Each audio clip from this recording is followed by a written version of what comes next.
The story begins inside a tavern. An adventurer was telling a story about how he whipped out his slingshot and nailed every single shot. The owner of the tavern, Yoishi, reminded him that he had heard that story 100 times already. The adventurer told him that he could hear it 100 more times. They were here eating after crawling through hell, and when he dies he wouldn't be able to brag about himself anymore. Just as he started another story about his adventure times, one of the guys in the tavern asked Yoishi to come drink with them. Yoishi was about to say he was working, but the man he was talking to told them that he was talking to him right now.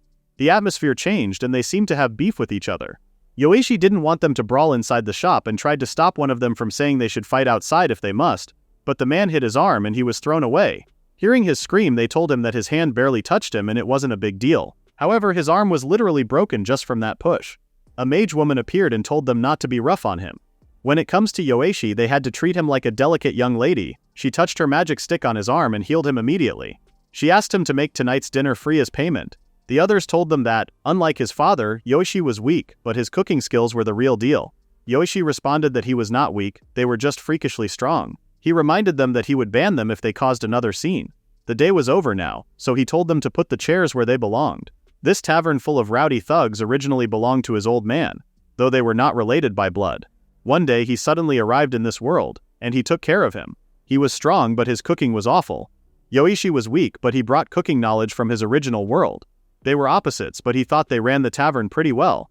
Once he became independent, he might feel at peace, but then he suddenly passed away, leaving behind a will that said, "I'm leaving the tavern to Yoishi." Even if he wanted him to take over, it was still hard. He decided to prepare just a bit more. Food culture in this world was poor. The variety of available ingredients was limited to begin with. Oil and honey were ridiculously expensive. Even so, he did his best to get creative. He was working hard to make sure people could enjoy good food. You might ask why he was going that far, but the reason he found himself there was that he just liked cooking. This city was built around the labyrinth and the free-spirited adventurers in it. The next day, two little kids approached him asking if this was the place where they bought stuff from the labyrinth. Yoishi looked at them and didn't want to decline them even though they didn't buy. He asked what they brought and they showed him a bag of walnuts. Stone walnuts were found in the upper layers of the labyrinth, with shells as hard as their name suggests, completely inedible. Adventurers used them as ammo for slingshots. Even if you crack them open, they are so bitter that no one could eat them, so it was useless. But they were so excited to gather them and wanted to buy at least 1 or 2 loaves of bread, so he didn't want to turn them away after seeing that look on their faces. So he put on his sales smile and said they were just out of walnuts for snacks. He told them to wait while he went to get their payment. They were so happy that they could sell those walnuts. He gave them 2 pieces of bread and 2 coins in exchange for the walnuts. They thanked him and mentioned that they had just arrived in this city today, so they didn't know anything yet. He informed them that the inn next to the locksmith was cheap and good, and if they were buying weapons, he recommended the blacksmith near the labyrinth. When they left, Yoishi saw how excited and fresh they were. This made him wonder if the guys who fought in his diner last night used to be that cute back in the day. He decided to go back to work. In a town full of adventurers, doing business with them was his daily life now. In the next scene, the blacksmith brought back those 2 little adventurers, saying they were loitering around in front of the shop. He asked what they should do with them. Yoishi told him not to talk like that and put them down for now. He apologized to them and explained that most of their customers were like that. The boy said it was fine and they were the ones he bought the stone walnuts from the other day. He decided to introduce themselves first. His name was Yugadora and she was Sephi. They both just became adventurers. Sephi said they had something they needed to talk to him about. They both bowed to him and apologized. They didn't know that stone walnuts weren't edible. The innkeeper told them afterward that they were basically the same as pebbles, so they thought they should return the money, but they already spent it on lodging and equipment, so they didn't have anything left. Yoishi told them not to worry about it, but Yugadora said that if he just gave them a little time they would pay him back tenfold. He then realized how much that was and started to worry about his promise. Yoishi told them that it was fine and he made the call to buy it after all. And since they were here, he offered them a meal. They were uneasy about that, but he said it was fine. Coming to a tavern and leaving without eating looked like they were just loitering, so he prepared them a nice meal. He put meat, bread, and some soup in front of them and they were both shocked. Sephi said this was a feast, and they were both surprised that they could tear the bread apart with their hands. Back home, bread was dark, hard, and they couldn't cut it without a knife. He said in the countryside they usually make it with black wheat. While they were eating, Yoishi realized that his heart felt warm since he was used to thugs. He told them to read the menu if they wanted anything else. Sifa wondered what the menu was, so he explained that it was the sheet over there with the names of the dishes written on it. Sifa could read it, but Yugadora was still earning letters. He suggested stopping by now and then, reading the menu while he learned the letters. He wanted them to eat well and grow up into fine adventurers. Sephi and Yugadora looked at each other and he said that they might be too early to try becoming adventurers. They had already caused him trouble, so they felt bad about that. Yoishi comforted them that everyone messes up at the start, but they said they were thinking of heading back home tomorrow. At night, Yoishi was still thinking about what they said. He regretted buying those walnuts because they felt bad about it. They totally lost their confidence after this. He looked at the walnuts he bought and thought about making them edible. He decided to give it a shot because it wouldn't be a bad little adventure. He had actually studied stone walnuts before. There was one main reason they were inedible. The taste was ridiculously bitter. It was because of a tiny pouch attached to the seed. When he cracks the shell, the pouch bursts, making the edible part bitter. To make it worse, the pouch's position varies from nut to nut. It was maddening. He thought about cracking them a different way, but he didn't even know where the pouch would be. He held it up to the light, but it was useless. At this rate, he was going to crush a couple of future adventurers. He recalled how Sephi put the bread inside the soup and had an idea. The bitter pouch was lighter than the seed, so it might act like a float. If he uses its floating position as a clue, he should be able to locate the pouch. Looking at how it floated, he cracked the nut and nailed it. But then he realized that even if he found the pouch, it'd still break and ruin the taste. Just knowing where it wasn't enough. First, he would need a syringe. Surprisingly, they were common in this world. Doctors use them for subcutaneous injections. He held the floating stone walnut steady with his fingers, then inserted the needle straight down into the seam of the shell. Just as he thought, the bitter pouch contents were being sucked out properly. And when he tasted it, it was delicious. It was moist and not bitter at all. He couldn't believe something like this was hiding in the labyrinth. If you roast walnuts, they smell better and last longer. They were light and easy to carry, too. It was the perfect food for adventurers. The next day, Yoishi found Yugadora and Sephi just when they were about to leave the town. They asked what was wrong because he seemed out of breath. He said that he discovered something huge. He said that thanks to them, stone walnuts were edible now. He immediately started explaining how he made them edible, but the kids didn't understand a thing. After he properly explained it, they seemed to understand what he was talking about. He showed them roasted stone walnuts, and even the smell was amazing. People said they were basically rocks, so they were uneasy about eating them. But that ended when they tasted the walnuts. It was so fragrant and spread into their mouth. They couldn't believe it was the same stone walnuts they had found. Yugadora was sure that this would become a popular dish. Yoishi said he had given up on making anything better than he already had with the ingredients in this world. But he was just narrow-minded. The labyrinth was a treasure trove of flavor, and there must be tons of flavors they haven't discovered yet. He hugged them and thanked them for everything. He then gave them all the walnuts, saying they would be hungry while adventuring. At that moment, he could see the hope and confidence boost in their faces. They both seemed determined to go back to the labyrinth. Seeing them like that, he couldn't help but feel like a dad at a graduation ceremony. Yoishi was just a tavern cook. He couldn't use magic or swords. He wasn't going to save the world. Even so, at the very least, he could serve them a good meal. In the next scene, adventurers at the diner got in line for more delicious walnuts. Yoishi was so pleased with this situation. One of the adventurers said there were only 6 walnuts on her plate, and this was a bit too few. He told her to order more if she got complaints because it was weighted by weight. Since then, the new menu item, stone walnut, aka delicious walnut, had been flying off the shelves. The tavern's sales had been booming too. He was grateful for the business, but he was seriously short on hands here. A chef came and said he heard rumors that the walnuts here were stone walnuts. He asked how he got rid of the bitterness. His place was struggling to stay afloat, so he asked him to share his processing method. It didn't end with him though. More people came to buy stone walnuts. Yoishi was overwhelmed by the crowd. He escaped to the back and realized that he wouldn't last at this rate.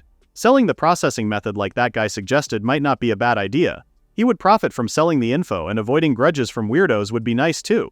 He decided to order a pressure cooker to save some time. Yugadora and Sephi came and they brought more stone walnuts today. That was a big help to him. They packed exactly 100 into the bag. They did count them, but just in case Sephi asked him to double check. If he were busy, it would be fine to pay them later. Yugadora smelled something amazing, so he asked what today's new dish was. They were so kind that Yoishi was about to cry his eyes out. He told them to eat as much as they wanted today. He served them freshly baked walnut bread while talking about labyrinth ingredients. This area wasn't exactly rich in agriculture. He figured there might be unknown ingredients like stone walnuts in the labyrinth. Yugadora was confused because the tavern was already doing great. Yoishi said he wanted to be a pioneer in labyrinth cuisine. Discovering a flavor he had never tasted was the most exciting thing ever for him. The kids thought about it for a second and said eating dirt would be pretty convenient in a labyrinth. Sephi told Yugadora that this wasn't what Yoishi meant. They thought about it for a little longer and Yugadora said bonefish. The upper labyrinth levels were a big forest, and he once caught one swimming in a spring there. They tried eating it, but it was so hard their teeth nearly cracked. Yoishi was excited about this new fish. He asked if they could catch that bonefish for him. He would pay them a proper fee for it too. They told Yoishi that they didn't need payment. Instead, they wanted to be the first to eat the bonefish dish. The next day, Yugu and Sephi went to the labyrinth to catch fish. Yugu told Sephi not to worry because they bit fast last time, but they would definitely bring back a bunch. He He asked her to watch their backs. He was planning to go alone because only slimes show up around here. Seffi was still unsure because she wasn't good with slimes. While watching out, she noticed a rustle behind a bush and panicked when she saw a tail. She immediately hugged Yugu and said she saw a dragon's tail there. Yugu was shocked and said she might be seeing things because there shouldn't be any high-level monsters on this floor. She said it might be her imagination. Yugu then found a bonefish. They got the net ready and tried catching it. When the sun set, Yugu and Seffi arrived at the tavern and they seemed unusually fresh. They explained to Yoishi that they got caught in a heavy downpour in the labyrinth, so they stopped by a public bath on the way here. The water was perfect, so they ended up soaking for a long time. And Yugu showed him the bonefish he caught. Bonefish was a fish caught in the waters of the upper labyrinth levels. It was a tough fish that was practically all bone. Adventurers use it for arrowheads. Yoishi was so impressed because they handled delivery requests easily. They were full-fledged adventurers already. With this many, he believed he could try all kinds of recipes. When he closed the tavern for today, he went to the back and started working. It looked kind of like a mackerel, but it looked really rough and hard to eat. First he scales it and fillets it into 3 parts, but it was so hard that his knife wouldn't cut through. In the end, the fish was totally tattered. It was way tougher than he imagined. Just like the name says, it was all bone. If the meat was not good, he might be able to make broth with it.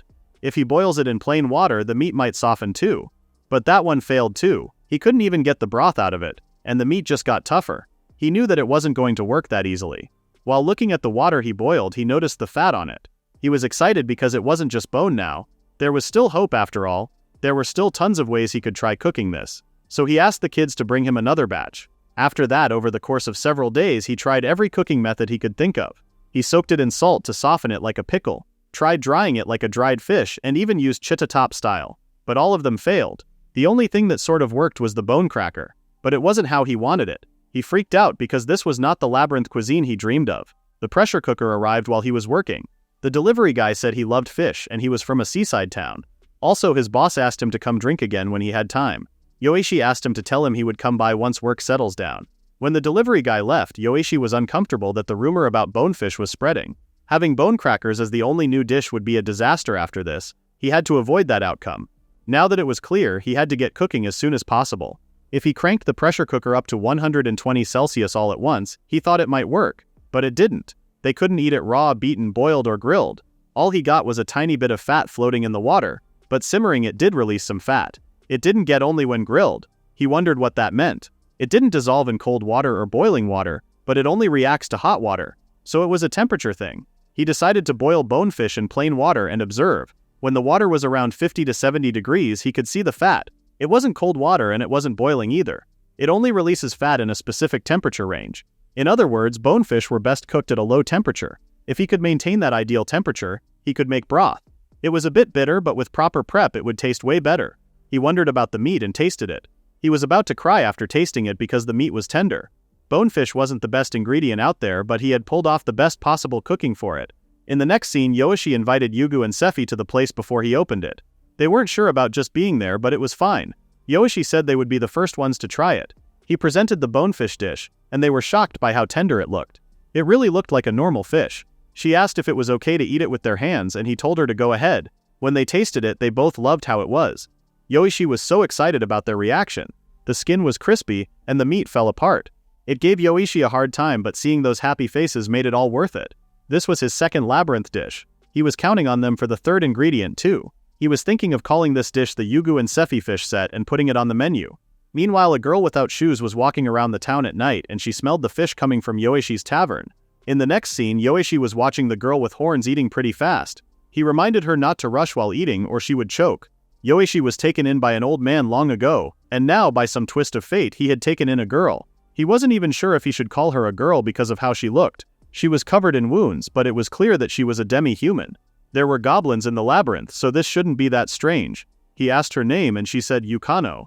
He then asked if she had a mother or father, but she didn't respond. He decided not to try too much. He asked why she was sitting in front of his shop. She said it was because it smelled good. He seemed to like her answer and told her to eat more. He said that if she had nowhere to go, she could live here. She said she didn't have a place, but she wouldn't stay here. But when he said she would get a full belly if she stayed here, she said she would stay. After finishing her plate, she asked for more fish. After she ate, Yoishi cleaned her up and cut some of her hair. She said she could stay here until her bandages come off. He then noticed that it was getting late, so he told her to use the bed freely while he worked. While working, he wondered if his old man felt like this when he took him in. He heard someone asking who the old man was, and it was Yukino.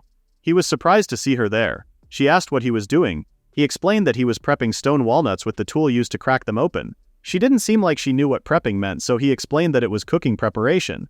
If he didn't do this, the food wouldn't taste good. He uses a syringe to remove the bitter part inside and puts it into the nutcracker.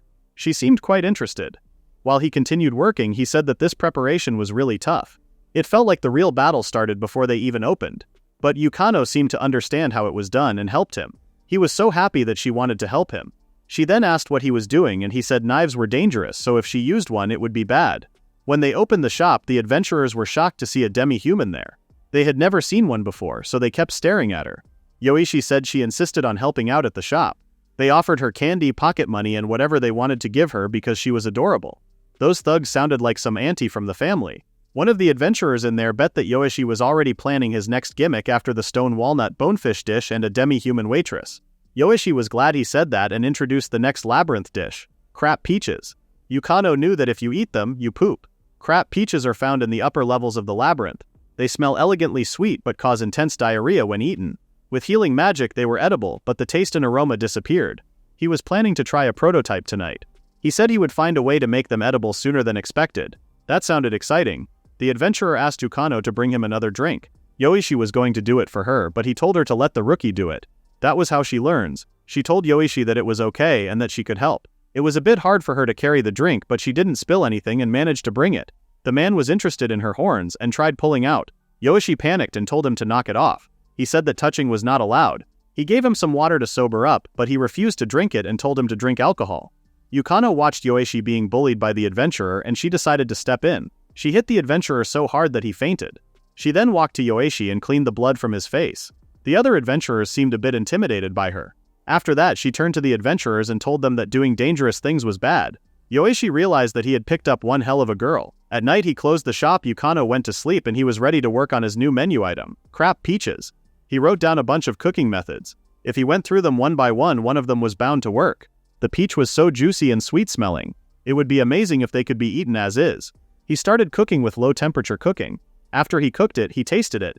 And in the end, Yukino woke up from the screams coming from the washroom. She asked what was wrong and he just asked her to put up the closed sign for him. The people who saw the sign were surprised. Yugu and Sephi came and saw how miserable he looked. They said that everyone had been worried since he had been closed a lot lately. He apologized for that and explained that he was close.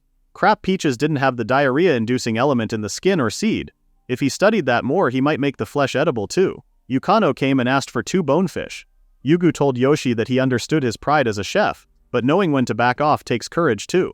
Sephi added that even adventurers would die if they didn't back off when they should. Yoshi said they became adventurers because they didn't give up. This made them laugh because they weren't that impressive. They said they fought a mid-level monster the other day, and Sephi ran out of magic so he had to carry her and run away. But even that wasn't pointless. It was by repeating that cycle that they grow and challenge again. They asked him to take care of his body. There was something he needed to protect right now too. Yoshi finally agreed with them and said they were right. At night, Yukino wondered if he was prepping crap peaches again today. He said he gave up on them. He was quitting the crap peaches. It sucks, but there was no point if he ruined his health and had to close the shop. She then showed him the beanbag she made out of a crap peach seed.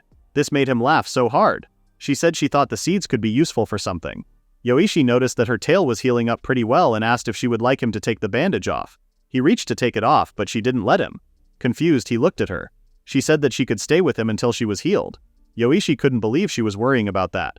He comforted her that he already thought of her as their exclusive waitress and asked if she would like to live with him.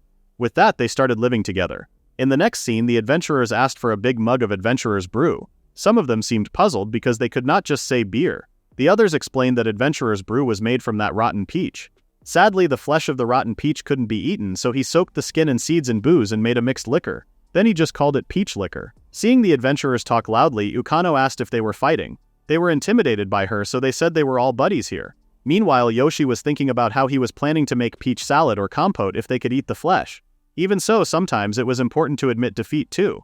In the next scene, the latest model nutcracker Yoshi ordered had arrived. It looked pretty good. The delivery man said it could carry 4 at once. He had modified the handle so even small hands could use it easily. As expected of Dog, things have been crazy busy lately, and they were short-handed. The man said he must be making a killing off that labyrinthine cuisine. He was right, so Yoshi was thinking it might be time to renovate the place soon. Dog said standing around like this wasn't great either, so he took out a bottle of wine and warned him not to tell his wife. He asked if he had some, and Yoishi almost revealed that he had in his previous life. Dog said grapes were a luxury around here, so they rarely get a chance to buy them. Back when he was working away from home, he drank wines from all sorts of places. He was short because he got stomped by a minotaur. Now when he drinks wine, it brings back his memories. Back then he feared nothing and took on anything. His wife appeared behind him and asked if keeping secrets and buying expensive stuff behind her back was also because he was fearless. His whole brave attitude disappeared. And he tried to explain to his wife, but she didn't listen to him. She apologized to Yoishi and said he wasted his money the moment he got any. She thought about putting him on an allowance while walking away with his wine.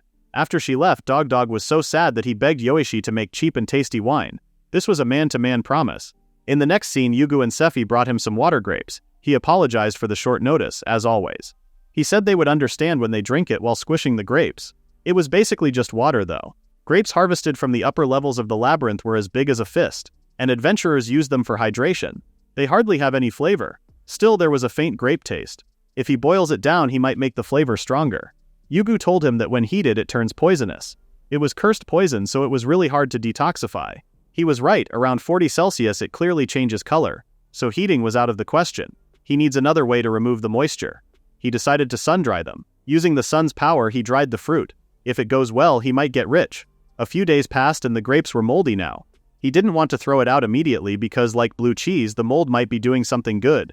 Yukano asked if he was going to eat that thing.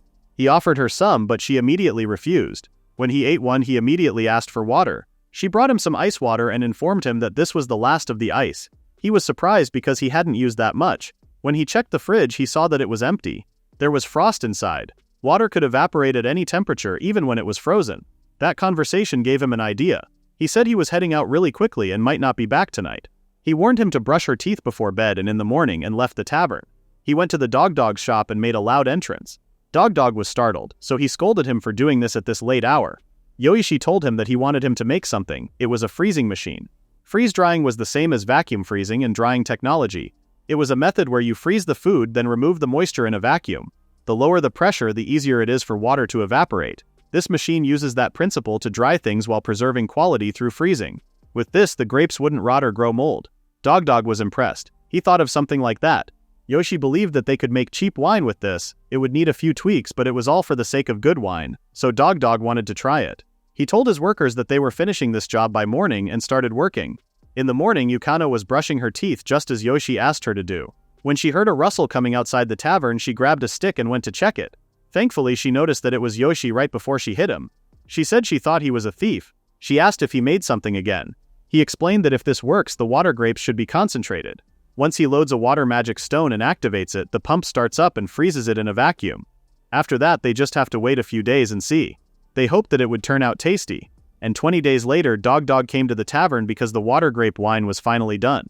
Yoishi explained to him that this was just the first prototype. He took the dried water grapes to a brewery and had them fermented.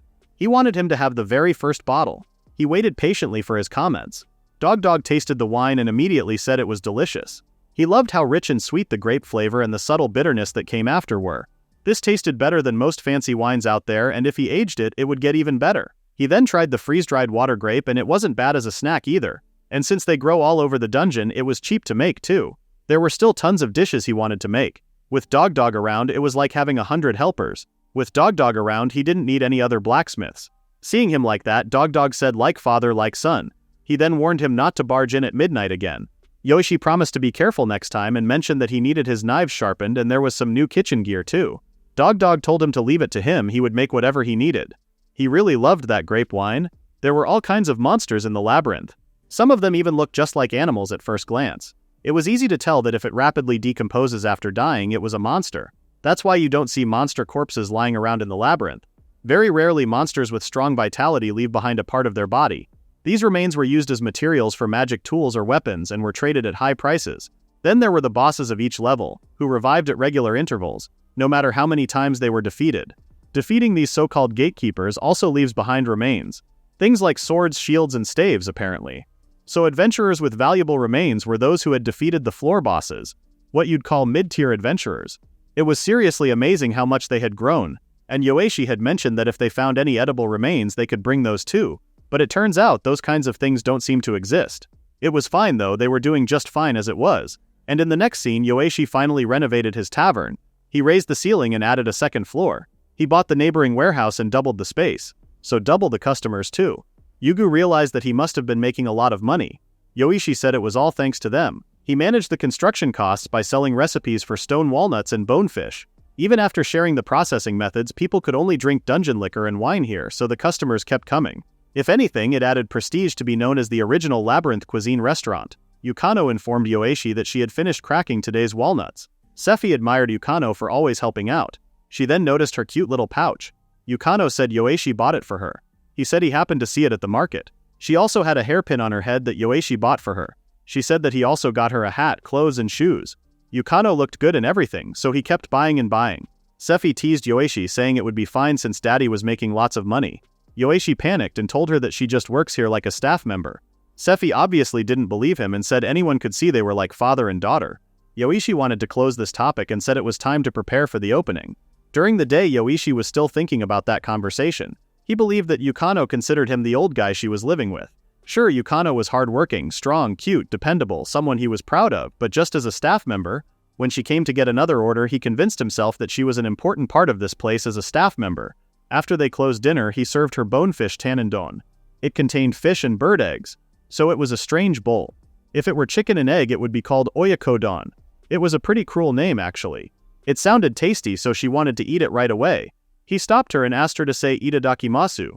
Food was something they received by taking a life. That's why you put your hands together and eat with gratitude. That was just the culture from his homeland though. She didn't know what homeland meant, so he explained that it was the place where her parents and home were, but then remembered that she was an orphan, so he panicked.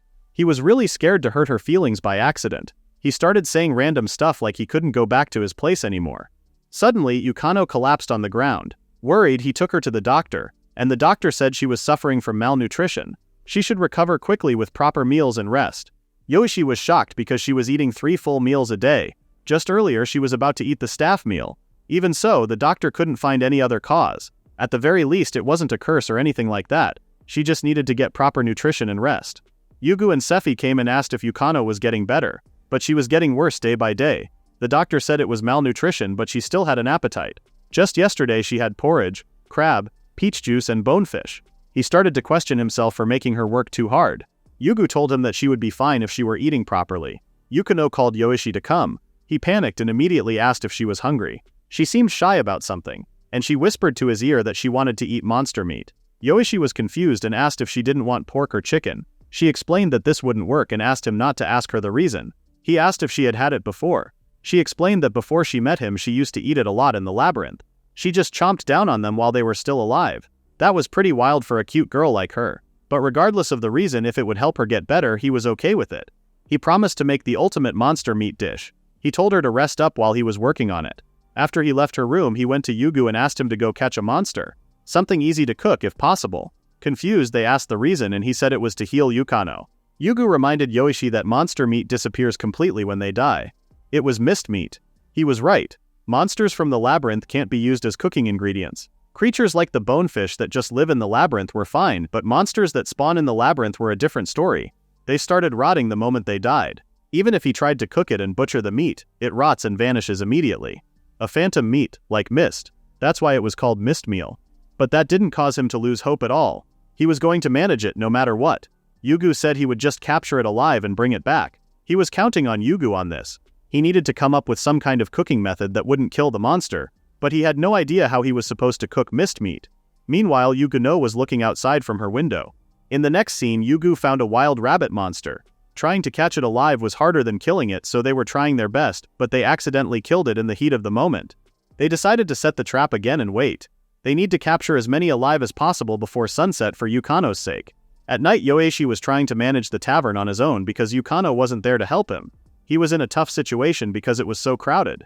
They also weren't happy about having Yoishi as a server because it felt dull. In this rough tavern, Yukano was the only source of comfort. One of the adventurers offered to help out with the tavern instead, but Yoishi declined. She explained that she was resting because of a cold and that she would be back soon. Still, they were suspicious because she had been out for 5 days already and this was a bit long for just a cold. Lately, even her horns and tail have lost their shine. It was like regular food wasn't nourishing her body. Yoishi was also worried, but he told the others that it would be fine. Yugadora and the others were bringing a secret plan, so he was sure that one would work. They had a plan in place, so he was just waiting for the ingredients. He heard the bell ring and immediately screamed Yugu and Sephi's names. Worried, he asked how it went. The adventurers were quite confused. For now, Yugu and Sephi managed to capture 3 alive. They were going to bring more tomorrow. Flying Rabbit was a monster that appeared in the early upper levels of the labyrinth. It had high jumping ability and leaps at you when spotted, but if you dodge well, it crashes into trees or walls and knocks itself out. For Yoishi, it was a formidable monster. He almost got killed by one when he first came here. The scar on his face was from flying rabbits. The rabbits tried to run away, so he held them together. He was going to cook them without hesitation. That said, when monsters die, they drop and disappear, so they cannot be eaten. If letting them die was the problem, they just need to butcher them alive, like preparing a live sea dream. There was a technique called nerve stunning. To keep it fresh, you pierce the nerve to paralyze it without killing it, making it unable to move. That way you can butcher it smoothly. They had already practiced on regular rabbits, now they just need to see if it worked on monsters. Even if you paralyze it, butchering it would eventually lead to death, which means it was a race against time. However, this was no ordinary rabbit, so the moment he stabbed its head, it died. He figured the nerve location might be different from that of a regular rabbit. If that was the case, he decided to dissect it before it rots completely and find the nerve location. After a lot of butchering, Sephi arrived and asked about the drawings he put on the wall. He said that they were dissection diagrams. He was doing all sorts of research. Sephi came to deliver and thought she would watch the cooking process. She asked if she was intruding. He said she was helping out. Though the cooking hadn't started yet, there was nothing to see. He asked if Yugu wasn't coming, and she said he got drunk and passed out, so she left him behind. Yoishi said he could still see a light at the end of the tunnel. Now if they could just pinpoint the nerve location, they would manage this. Sephi noticed that Yukano was really loved. Watching him being worried like that, she started to miss her family too. He said she had got Yugu with her, but she explained that he was just a childhood friend from her hometown. He totally thought they were siblings until she said that, though he did notice that they were acting a bit too close for siblings. Sephi panicked and told him that they were not flirting. She told him to make Yukano better soon because everyone had been waiting for her. They fist bumped into each other, and Yoishi got to work. That said, there was only so much he could do. If the nerve stunning fails, it just dissects before it rots. It was like he had become a doctor. And finally, on the 11th one, the rabbit finally stopped moving. Nerve stunning was successful. After an hour, it started to rot and break down. So that means he had a 1-hour window. That was plenty. He was a bit worried about whether it would rot after cooking, but there was no use in overthinking. He wouldn't know until he tried. He had to butcher and cook it before it rotted. There were 4 parts he could cut from a flying rabbit: thigh, rib, shoulder, and tenderloin. The lean shoulder meat was good for stew. The rib meat was seasoned with salt and pepper for steaks. The thigh meat was turned into jerky for preserved food. The tenderloin was fried in oil for a luxurious crispy dish. The leftover meat was ground up. This was actually fun for him. After a while, he knocked on Yukano's door and she could smell the delicious meat the moment he opened the door. He brought her so many plates that she was shocked. He said that they were all monster meat. Once it was cooked, it didn't seem to rot, so she could eat it without worry. Once it is butchered, the substance that causes decay stops working. Thanks to Yugu and Sephi capturing the flying rabbits alive for them, he could make this delicious meal for her. She clapped her hands and said itadakimasu just like he taught her. When she started eating, she said it was delicious. Yoishi was also surprised when he tasted it. The meat itself had a fruity, nutty flavor. It was probably because they eat stone walnuts and crap peaches like chestnut pigs or something. The more Yukano ate the monster meat, the more color she gained on her face and even her tails and horns. She ate everything and was so full that she couldn't ask for more. He told her to eat well and rest until she was back on full strength. She apologized for taking so much time off and not helping him with the tavern. He patted her head and told her not to worry about that. She asked if he had already found a new waitress, but he said there was no way. Those guys kept yelling at her to come back and they couldn't find a replacement for her. Besides, he had to make them appreciate him while he was at it. He cooked all this food and no one even thanked him. He forgot the peach juice after the meal, so he went to bring it right away, but she stopped him. She said that there was something she needed to tell him. Worried, he thought she was still hurting somewhere. He started checking her fever, but she said it wasn't about that. She approached him and whispered, "Thank you, Dad." In the next scene, Yugu was showing Yoishi a sword made from a minotaur's axe blade. The order he placed was finally completed. It could even cut through metal. As expected, the gatekeeper's relic was on a whole different level. Yoishi was more interested in whether it dropped anything edible.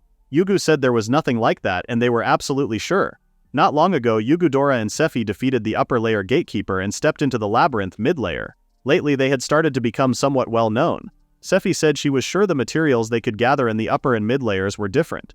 Excited, Yoishi asked for an example. Sephi told him that they hadn't explored that far yet. Yugu said even though they had made it to the middle layer, they really didn't know much about the labyrinth. When they defeated the Minotaur, he noticed something. There was a dragon carved on the gate. the same as the one at the labyrinth's entrance. He wondered if this city's labyrinth was related to dragons. While they were talking, they heard something drop and asked Yukano if she was okay. She said it was nothing to worry about while also having a big mug of beer on her head. Yoshi told Yugu and Sephi that becoming mid-layer adventurers while being a young small party must be rare. Excited, Sephi said there was one party like them. Someone who had gone all the way to the late mid-layer alone. His swordplay was so fast it was barely visible to the eye. Countless adventurers had been saved by him. With that striking appearance, he was like a lone wolf. Someone suddenly screamed Yoishi's name and said he had been calling him this whole time. He asked if he wanted another round of adventurer's ale. He was asking about something that wasn't on the menu. Apparently, he wanted milk. He asked him to add more dishes with milk. Yoishi told him not to be ridiculous because milk was expensive and he would need a lot of it, but he asked if he wouldn't even listen to a regular customer's request. He promised to take it as one opinion, but Yoishi knew he had gotten a point. With milk he could make cheese for snacks, even better. Sephi and Yugu were shocked because this customer was the lone wolf adventurer they were telling him about. A Karanania of the Netherworld sword. Yoishi obviously didn't believe them because he was just a drunkard guy. The thing was that a Karanania was offended by what he said, but it wasn't about the drunk part, it was about the guy part. Yoishi was shocked to find out she was actually a girl because of his behavior and her hairstyle. She screamed at him that this was just what swordsmen were like. That was awful because they had known each other since their apprentice days. She was quite mad at him. The others also teased him for making a girl cry. He wasn't the only one in shock though. Sephi was also in disbelief. Yugu said he could understand Sephi, but Yoishi had known her the longest and he couldn't make that mistake. As an apology, Yoishi promised to prepare milk next time. He said he would like to substitute labyrinth ingredients if possible. A Karanania told him that he should make it with milky sap. It was the sap from trees in the labyrinth mid-layer. Yoishi asked the kids if they knew it, but they didn't know it. A Karunania said it was from those black and white mottled trees, and it was often used for medicine. It was for antidotes, actually. They also sell leftover liquid after making the medicine. It tastes awful though, like watered-down milk. Yoishi asked why she would drink something like that, and she said it had effects similar to milk. So basically he just needs to make milk out of that milky sap. He asked if he could count on her to get some. She told him to leave it to her. He also decided to look into milky sap itself, and he needs to buy some supplies too. For now he decided to head to the apothecary to gather some information. Raw milky sap was bitter. Mixing ash causes coagulation, and the medicinal components precipitate along with the bitterness. Scooping this up, rolling it, and drying it makes the commercial antidote. So the residue loses the bitterness, but also the umami components, making the taste thin. Akarunania already brought back some milky sap, so he would run some experiments. When he poured it into a cup, it really looked milky. The problem was the taste. Both Yukano and Yoishi tasted it, and they didn't like it. It was bitter, but deep down there was also a rich milky flavor. First he decided to try adding ash to remove the bitterness, just as the apothecary said. The white clumps were separating, and when he strained them through cloth it was a success. The residue and medicinal components are separated now. Just like Akarunania said, the residue tasted like watered-down milk. Yukano suggested boiling it. He realized that she was starting to get the hang of labyrinth cooking. After boiling it down for hours in a pot, they did the taste test again. It was definitely richer than before, but it wasn't exactly tasty, and after the whole pot you only get a spoonful. At that rate it was cheaper just to buy milk. The umami must be getting separated along with it, so cooking with the residue was pointless. He needs to find a way to separate only the bitter medicinal part and keep the umami. He wondered what other alkaline substances there were other than ash. He decided to head out shopping to find out. He went to the morning market and started wandering around. The market was more crowded than usual. Ever since he sold the labyrinth ingredients processing method, labyrinth cuisine had become a specialty of the city, and it looked like tourism was booming. Someone approached him and asked if he would like to buy herbal soap. Soap was also alkaline, so he decided to take 2. He then asked the soap man if he knew of anywhere around here that sells seawater. The man never heard of that because the ocean was too far. Seawater would cost a fortune. He was also curious about what he would even need that for. He said it was for cooking. He decided to try substituting brine. While he was walking, he bumped into Akarunania. She was surprised to see him there and asked what he was doing. He said he was shopping for supplies and asked her what she was doing. She hid something and said she was just wandering around. She was about to say something to him, but when she opened her eyes, Yoishi was already too far. He told her to wait a little longer for that milk. She didn't give up and decided to tag along with his shopping. Yoishi was puzzled, so he asked the reason. She said he wasn't that strong, so she thought she would help carry his stuff. But he wasn't planning on buying anything heavy, so he was still confused. While walking together, he wondered if he was really that weak. In the next scene, Yoishi bought a bag of seaweed powder. Meanwhile, Akarunania was wondering if this could be an actual date. She suggested something and said it smelled good. Yoishi said it wasn't alkaline, so he wasn't interested. She then bought some stone walnut bread and asked him to eat it together. While eating, she said it was nice to eat outside like this once in a while, like a date. But Yoishi didn't even hear her say that because he was too focused on how the roast was too milky and the bread was crumbly. He said they messed up the fermentation time. He even wanted to tell the baker about it. But Akarunania distracted him with girl clothes, saying that they would look great on Ukano. He took the bait and said this design would suit her perfectly. She helped him pick designs, and while picking, he put some earrings in her ear and said this one looks like something she would wear. Panicked, she stuttered and said it wouldn't suit her at all. He didn't agree with her, but she said it was too girly. She explained that she was raised as a boy because there was no heir to the family. But after her little brother was born, they said she wasn't needed anymore and kicked her out. With nowhere to go, she became an adventurer. Looking back, she could say it wasn't that bad. The sword skills they drilled into her ended up being useful. And thanks to that, she got to meet him and his tavern. Yoishi didn't know that she had really been through a lot. While they were talking, a carriage tripped on something and the wooden boxes inside the cargo started dropping right on them. Before Yoishi could react, Akarunania was already slashing them to save him. After she slashed every single box, she put her sword on the driver and told him that because of his carelessness, someone almost died. She said she was going to overlook it this time, but if it happens again, he will pay for it. The man was so scared that he started sweating and stuttering. She told him to go away. Everyone around them was talking about how she was the infamous magic swordsman Akarunania. After she dealt with the driver, she immediately asked Yoishi if he was okay. She said that if she hadn't been here, he would be flat as a pancake. Yoishi apologized and said she really saved him there, but as a fellow tradesman he kinda felt bad for the guy. Still, he realized how freakishly strong she was. He was always the one being protected, so it felt lame, but Akarunania told him that he protected her once. He didn't even remember that happening. She explained that back when she was still just an apprentice, she broke a plate at his shop once. She was shaking and was sure that his old man would scold her, but then he came and said he was the one who broke it. His old man scolded him for that and he promised to watch it next time. He still didn't remember something like that. She said that ever since then he was the only one she could see her weaker side. She also said that she realized she liked him. However, Yoishi's brain only worked for cooking, so he thought she liked his shop that much. He said he was feeling motivated now, and he would work even harder on the menu.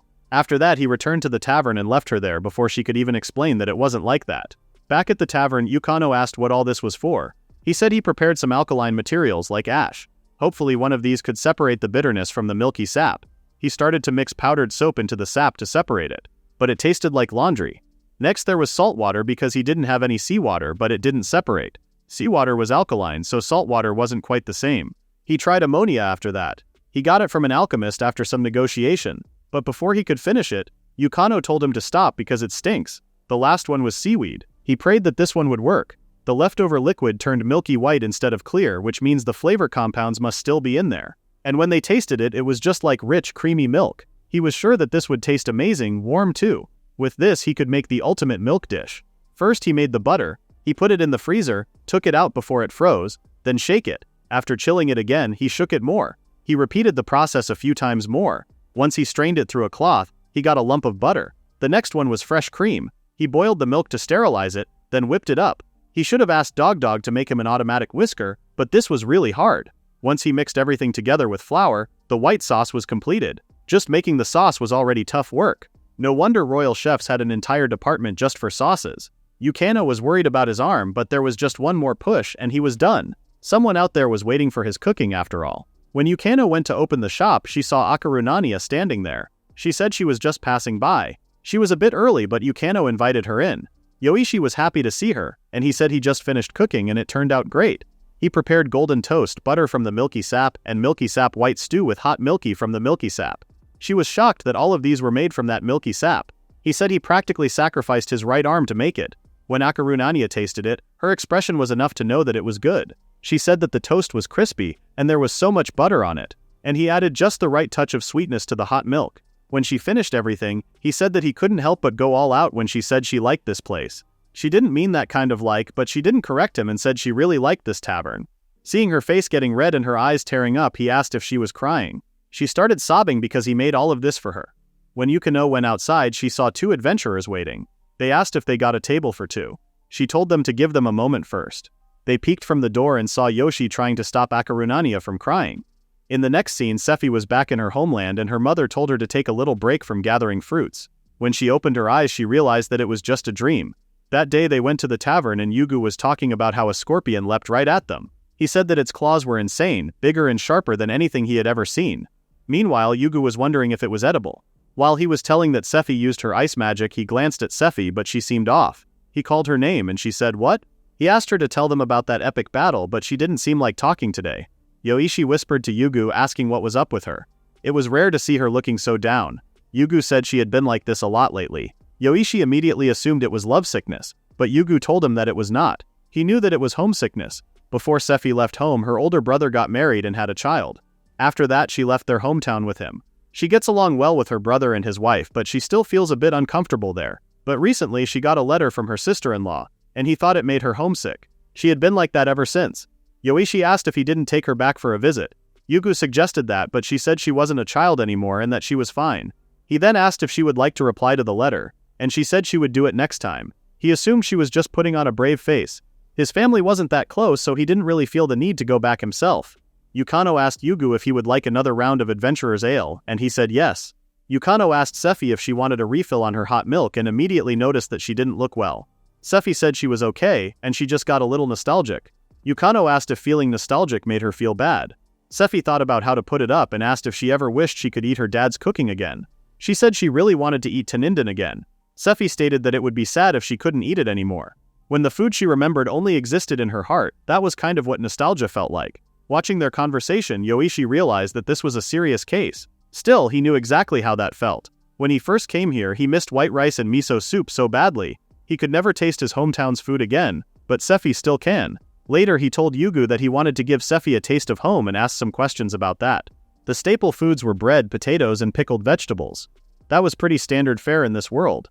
It didn't sound like a taste of home. Yugu said there was a local fruit from their village. They used to eat it a lot and it was delicious. He said she might miss that fruit when she mentioned the nostalgic taste. Fruit was pretty expensive around here, so he wondered how they got to eat it so often. Yugu explained that local specialties were given up as tax, so the villagers rarely get any, but Sephi's family runs an orchard, so she probably had it all the time. He asked if he knew what kind of fruit it was. He said it looked kind of like a pear. He looked up the fruit Yugu mentioned in the Kingdom Specialty Encyclopedia, and it was, sure enough, it was listed as a local specialty from their hometown. The harvest season for that fruit was half a year ago. At this rate, she definitely couldn't wait that long. He decided to check with his usual supplies even if it was a long shot. Unfortunately, the supplier said they didn't carry that fruit there. But they had sunfruit all year round. That was too sour. It was like an unrefined version of an apple. But of course they didn't know what an apple was. He said he would try something else. The supplier then remembered that he knew a fruit that was kind of similar. It was the moon fruit. It was fruit that you can find in labyrinths. They were very sweet and tasty. From what he said, it sounded pretty close to what he was looking for. Since it was from the labyrinth, it wasn't something he could just eat casually. Moon fruit was a tricky one. Freshly picked, it was rock hard and inedible. He had to leave it in the shade for a long time to let it ripen properly. But once the full moon hits, it suddenly rots, sprouts, and turns into a tree again. Even if you time it right and harvest it the day after a full moon, no one could predict whether it would ripen perfectly before the next full moon. If he were lucky, he might just get to eat it. So it all comes down to luck, which wasn't his strong suit. He decided to go ahead and put in a request for some moon fruit. He ended up asking Akaru Nanya, whom he just happened to run into on the way back, to collect the moon fruit for him. When she brought her the fruit, he realized that it really lives up to its name. It was beautiful. Just as the supplier said, it was as hard as an unripe persimmon, definitely not ripe yet. Right before he tasted it, Yukano saw it and wanted to have a bite, but seeing his face after eating it, she just changed her mind. But it wasn't that bad. It just tasted kind of green. It was just unripe. He said that if he chills it, it should taste sweeter, but it failed. He tried to cook it, but that didn't work either. But when he tossed it into a salad, it was crunchy and pretty good, but it wasn't Sephi's hometown vibe. He decided to go ask more about this moon fruit. While they were walking around the town, Yukano saw Yugu and Sephi. Yugu was trying to cheer her up, but at Sephi's age, a stuffed toy wasn't really the right choice. Yukano seemed to like it because it suited her age. He promised to buy her one, and Yugu was showing her a gorilla-looking doll that was so far from being cute. Yukano didn't know what a gorilla was, so he explained that they were animals that love bananas, though she probably didn't know what that was either. He then realized that bananas were harvested while they were still green and unripe too. Plants release some kind of hormone or pheromone. If you transport them together with fruits that release ripening hormones, you can make unripe bananas ripen during the trip. By the time they arrived, they had turned yellow, ripe bananas, so he started thinking about what that fruit was. It was apples. The hormones apples release could make nearby fruits ripen faster. If he were lucky, he could speed up the moon fruit's ripening before the next full moon. And thanks to his luck, there was a fruit in this world that looked almost exactly like an apple. It was the sun fruit. He stored the sun fruit together with the moon fruit in the same wooden crate. It had been 4 days since he got the moon fruit, and 3 more days after putting it together. When he checked the fruit, it seemed pretty good and smelled good too. He peeled one to try out, and it was pretty sweet. It was perfectly ripe even without waiting a whole month. He decided to chill them before Sephi and the others came. It would taste even sweeter. For Sephi, she told him to serve it as it was without chilling it. Back then, Sephi couldn't even use ice magic and they didn't have refrigerators, so eating it at room temperature would probably taste more like her hometown. She was right, and Yoishi was almost sure that she was a genius. He forgot that this wasn't about making tasty moon fruit. He wanted her to taste the flavor that lives in her heart. Back when Sephi was at her home, her mother would ask her if she would like some fruit. While she ate the fruits in silence, they all gathered around her nephew, complimenting him for being a good boy. The door knocked, and Sephi went to get it. It was Yugu. He said that he wanted to hear her answer about what they talked about the other day. Seeing his outfit, Sephi realized that he was serious about adventuring. He said that he had always been serious, and if he was going to travel with someone, he wanted it to be her. Just before she answered, her brother called Yugu inside. She clenched her teeth and told Yugu to wait while she got ready. She was thinking about that when they went to the tavern that day. She apologized to Yugu for being out of it lately. Yoichi welcomed them and said there was something he wanted them to try first today. Looking at the moon fruit, Sephi thought it was that fruit, but he explained that it wasn't from her hometown. It was called moon fruit, and he was hoping it might taste like what she remembered from home. When Sephi tasted it, her eyes teared up and she held back her tears. She said that it was wonderful. It was so similar to the taste she loved since childhood, the one she shared with her family. She kind of left home like she was running away. She never got the chance to eat it back then. That might be the reason why it had been lingering in her heart all this time. Yugu tasted it too and loved how sweet it was. Sephi suggested that he come to her place and have some when they got back. After eating her fruit, Sephi realized that she made everyone worry and apologized. She regretted not writing back to those letters properly. Yoishi said he could write it for her if she wanted. His grandfather drilled reading and writing into him. She seemed pretty happy that he asked that. Yugu told Yoishi that he was always the one being helpful, and it was so unfair. Yoishi reminded him that he already tried to cheer her up when they went shopping together. He was so embarrassed that he saw that. Sephi thanked Yugu for being thoughtful. He said he just couldn't think of something else. Still, Yoishi didn't get his sense of taste though. Yugu defended himself by saying that it was cute and asked Sephi if she thought it was cute too. In the next scene, Yoishi and Ukano were having breakfast, and she mentioned that she had been learning how to draw from Makino, the lady from the shop next door. He said he should probably bring her a thank you gift. She looked like she really wanted some cheese, so he was going to make some for her.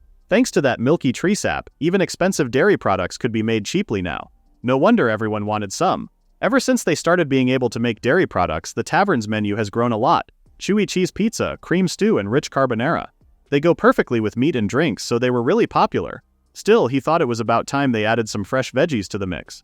She said they had pickled vegetables, but that wasn't what he meant. He was talking about freshly harvested vegetables. They were crisp, refreshing, and full of life.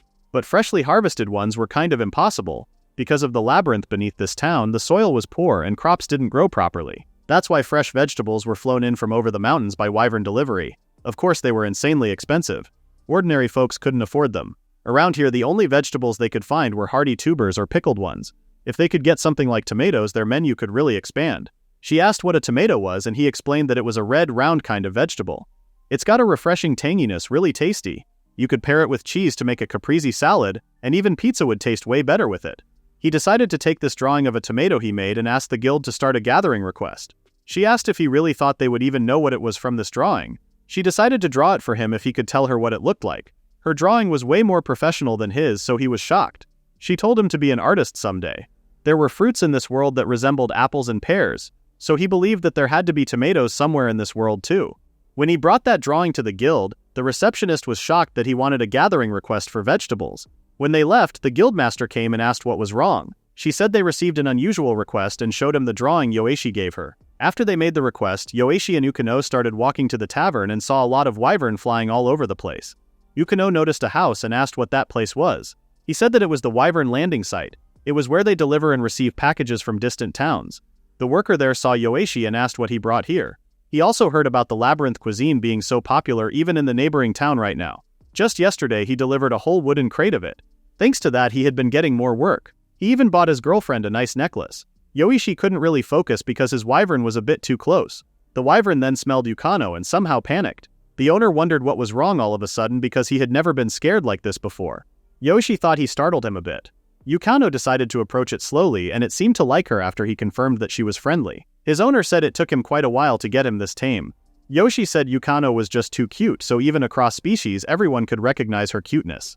Sometimes when they were walking he could swear people turned their heads to look at her.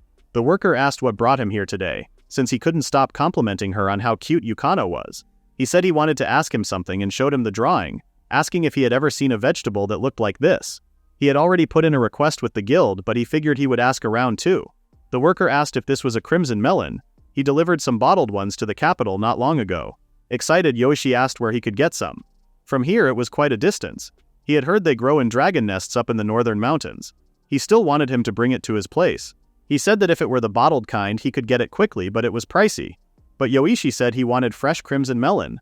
That was impossible because it would spoil before it even got here. They would have to avoid the Great Dragon's airspace, cross the sacred peaks for 2 days, then transfer at the capital. A round trip would take 14 days. Yukano asked if they could keep them cool with ice magic. That wasn't impossible, but it would cost a fortune. Yoishi didn't really care about the money, so he just begged him. And so they waited for the guild's request, and the arrival of the crimson melon. But when it was delivered to him, even cooling it with magic during transport didn't help. At least it wasn't rotten, so he tasted it. The texture was terrible, but the taste was definitely tomato. Strangely enough, after eating it his stomach felt warm inside. That wasn't so surprising because it grew in a dragon's nest. He wondered if dragons kept their breath fire in their bellies the same way. Still, paying that much for this quality didn't make sense at all. Being able to eat fresh vegetables was a luxury. Yukano came and said he had a delivery from the guild. They brought him tomato-like things gathered by adventurers through the guild request. But none of them were usable at all. And the lava bead that Akaranania brought back from the lower labyrinth levels was completely out of the question. Apparently if you eat it your blood literally starts boiling. It was used as an alchemy reagent. Yoishi was stressed because nothing was going right. Yukano saw the crimson melon seeds and asked Yoishi if she could try growing their seeds. They dug some soil and she said she would sing to them and tell them stories so they would grow well. Still, Yoishi told her not to get her hopes up too much. The soil around here wasn't exactly great. Yukano said the seeds seemed perfectly fine. That was because this plant originally came from a labyrinth. An adventurer once brought it out of a labyrinth, and it took root here. She said labyrinth plants might have a stronger life force. Just as she said, she started singing the seeds she planted. A few days later it did grow, but it didn't look very healthy. Yoishi assumed it was because of a lack of nutrients. She asked if she should give it more water, but too much water wasn't good either. She seemed quite sad, so Yoishi said if he got to the gardening shop he could buy some fertilizer. It might just be a temporary fix, but they could give it a try. She seemed excited about this idea, so when he said he would go tomorrow, she said she would try going by herself. Yoishi wasn't sure because she had never gone shopping alone before. She said she needed to go soon because if she didn't hurry it might wither. Yoshi was still worried, but he knew they said you should let your cute kids go on a journey, so being overprotective wasn't good either. He gave up and told her that it was the gardening shop on the edge of the town. She must run by the lady who always comes to clean the toilets. He also told her not to follow strangers and count the money properly. Before she left she told him to stay here and get the shop ready. Seeing her being cute like that there was no way he could just sit around in the shop and wait, so he decided to sneak. Yoshi kept his distance from her, but he could see that she was nervous. She was usually so confident when they were together. Someone bumped into her, and he was now more worried. He immediately regretted not going with her. But the person she bumped into knew her and asked if she was alone. She said she was running an errand. He said that she was tougher than Yoshi, so she would be fine. When he walked away he saw Yoshi and he promised to give him a free drink next time he came by the tavern. Yukano seemed more confident now. She then ran into another person who knew her, and they admired her for running errands all by herself. Another adventurer saw her and recognized her. She said she was going to the gardener's shop. The more people talked to her, the more she got excited and happy. Yoishi thanked everyone who talked to her. With that, Yukano arrived at the gardener's shop, and her mission was accomplished. The woman in there even gave her a beautiful flower as a little bonus. Everyone was so kind to her that it made her father proud. He realized that he didn't need to worry after all. He stood up to get back and get tavern ready. He heard some laughter, so he stopped and watched Yukano again. Some kids were playing with mud balls and throwing those to each other. Yukano was walking in the middle of them and Yoishi got scared that she was going to get hit. But she jumped so high that none of the mud hit her, and when she landed she just defended herself with her tail. Once again Yoishi realized that she never needed him to worry in the first place. Yukano noticed that the precious gift she got from her very first errand was broken. He was worried that she was going to cry, but instead she saw a stick on the ground and picked it up. She then tore the fertilizer bag and fixed her flower. Yoshi couldn't help but cry because she had grown into such a kind kid, and she figured that out on her own without anyone teaching her. He then had an idea about grafting. Grafting was usually a technique used for citrus trees, if he remembered right. He decided to try it. He rushed back and managed to meet Yukano on her way home. They fed the crimson melon right away. When he smelled the plant, it was just like that labyrinth weed. The leaves looked similar, but this might be a related species. He asked Yukano if he could take one of its branches once it was healthy. She asked what he wanted that for, and he said he was testing something. Grafting was basically a plant version of a transplant surgery. You graft a sweet but fragile orange branch onto a tree that's sturdy and disease-resistant. That way the strong tree feeds nutrients to the weak branch, letting it grow sweet fruit. So if he grafts a crimson melon branch onto labyrinth weed roots, it might work. 20 days later, it started bearing fruit. He didn't think it would work, but the graft must have taken thanks to that weed's vitality. No wonder it survived even in dried-out soil. They were smaller and cuter than regular crimson melons. They looked just like cherry tomatoes from his hometown. They washed them and tasted it. They pop when they bite them and it tasted delicious. He noticed that it didn't warm him up like the original ones. This would really boost their menu selection. Yukano asked what they should make first. That was a tough choice. It's bound to taste great raw, sautéed, or even mashed into a sauce. In the end, he made crimson melon and cheese caprese, crimson melon meat pasta, and a sandwich with crimson melon and cheese topped with moonfruit dressing. The adventurers were going crazy over those delicious foods. Ukano mentioned that she was the one who grew those crimson melons. They asked Yoishi if he didn't think he was making Ukano do too much around here. He apologized to Ukano for making her work too hard. She said she was fine and proudly reminded him that she could go on errands all by herself now. Everyone clapped for the cute and proud she was. Yoishi agreed and started tearing up because she was growing up before he even realized it.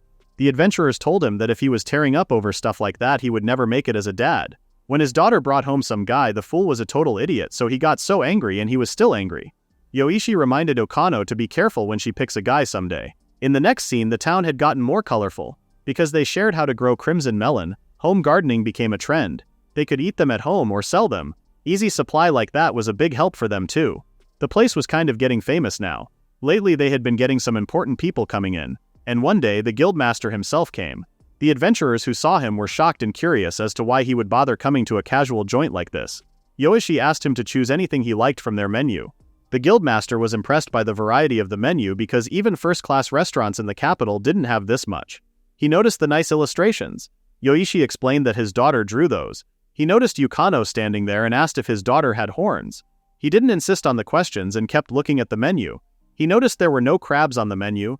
He decided to take the recommended course for now and some wine too. Yoshi brought him some marinated crimson melon and bonefish, mushroom meat hamburger steak with crimson melon sauce, and stone walnut bread. The guildmaster liked all of them. Yoshi appreciated his solid reviews. After finishing his meal, he commented that everything was delicious and he was satisfied. Yoshi thanked him and asked him to come back anytime, but he said that if he showed up, all the regulars would make a fuss. They were way quieter than usual today, so it was true. The guildmaster heard this place was run by the old man's successor, so he wanted to check it out. Yoshi didn't know that he knew his old man. The guildmaster said that for hungry adventurers, he was basically a savior. He was the last survivor of a party wiped out on the lowest floor. He heard he could have become a guildmaster, but he turned it down and opened this tavern instead. Yoishi didn't know that his old man was this famous. The guildmaster questioned why he decided to take over the place. Seeing his obsession with unusual food and capital-level variety and flavor, he assumed he wanted money or fame, but he said it wasn't like that. Suddenly, the guildmaster asked him to work in his cafeteria. There was no rush. He wanted him to think about it and told him to call him first when he got crab in stock. After he left, Yoishi wondered if he had just been scouted. He also realized how much the guildmaster loved crab. He also liked crab, but he hasn't had any in a while. He went inside and asked Yugu and Sephi if they thought there was crab in the labyrinth. They never seen one, but there were shells and fish down there, so it sounded like possible. Since they said it was possible, he wanted to make a request. Yugu asked Sephi if the one from the middle layer would work, but that was a golem, so it was literally a rock. Yugu noticed that Sephi always read what he was thinking right away. That was because he was a totally natural airhead.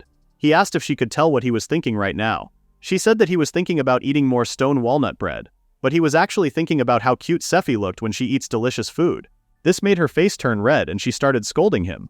When Yoishi thought they were siblings, he didn't think of it. But this totally looked like flirting. Not that it had anything to do with him though. Akaruna Nia was also there and asked him what kind of girl he liked.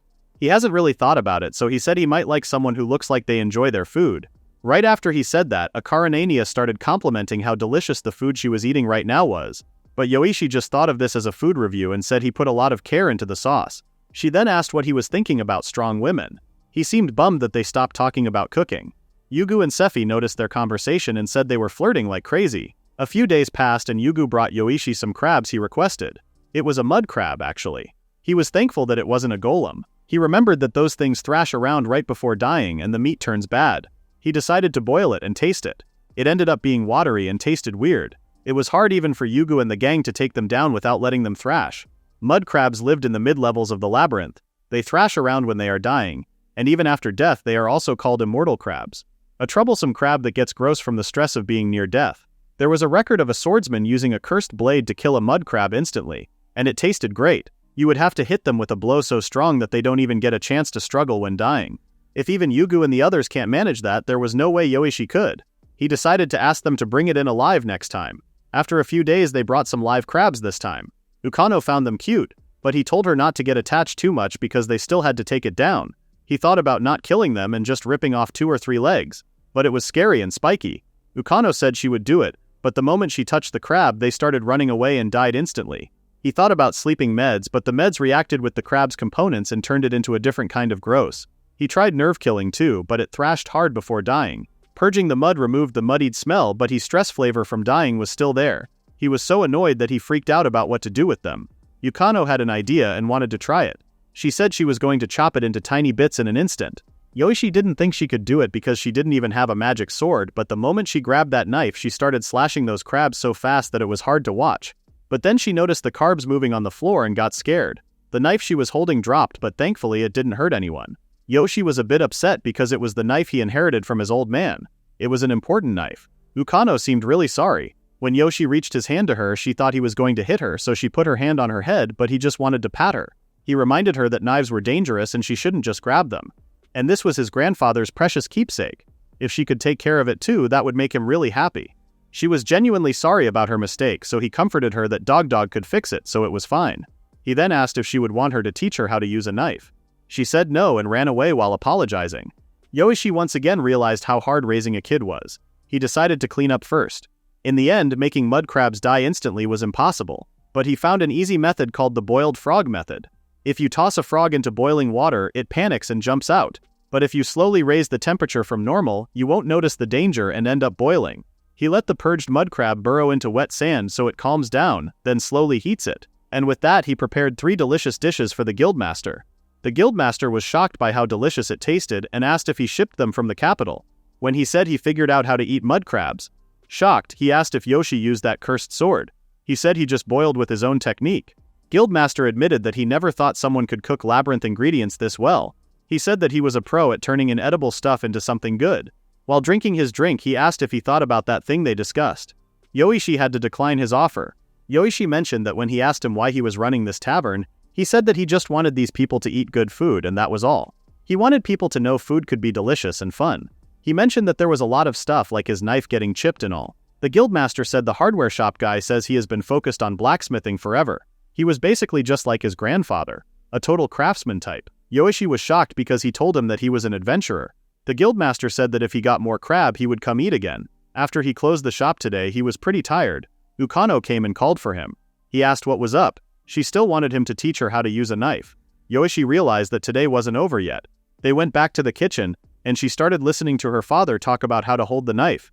In the next scene, Dog made a scale scraper for mud crabs for Yoishi. He thanked him for doing that because it would save time on the new menu item too.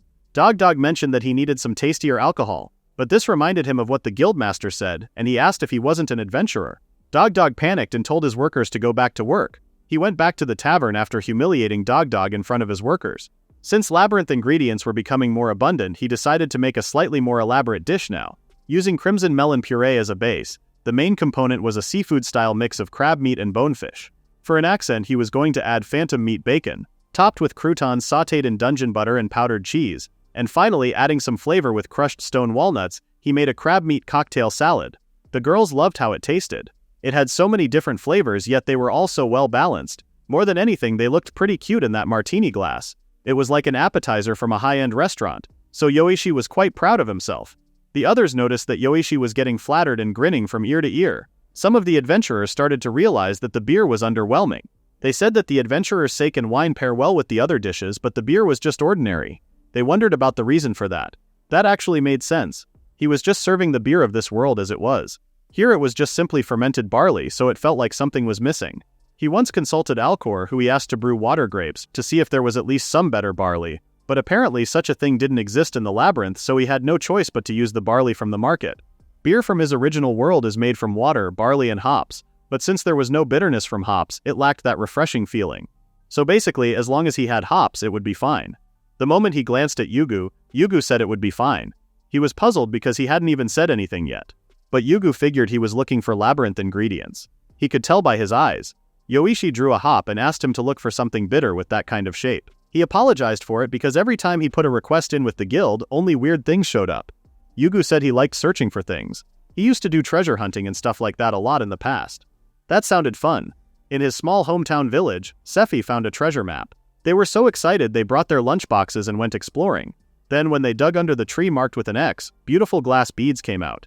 Yugu realized that those were the glass beads that Sephi had cherished. He pretended not to notice though. In the end, it was a story about how the treasure was close by all along. Yuki didn't understand what he meant, so he explained it to him. A few days passed, and Yugu brought a pine cone. Yuki realized that he didn't mention anything about the color. It had no taste. The next day he brought the bark from a tree with cloudy white sap. The shape was different, but the taste was bitter.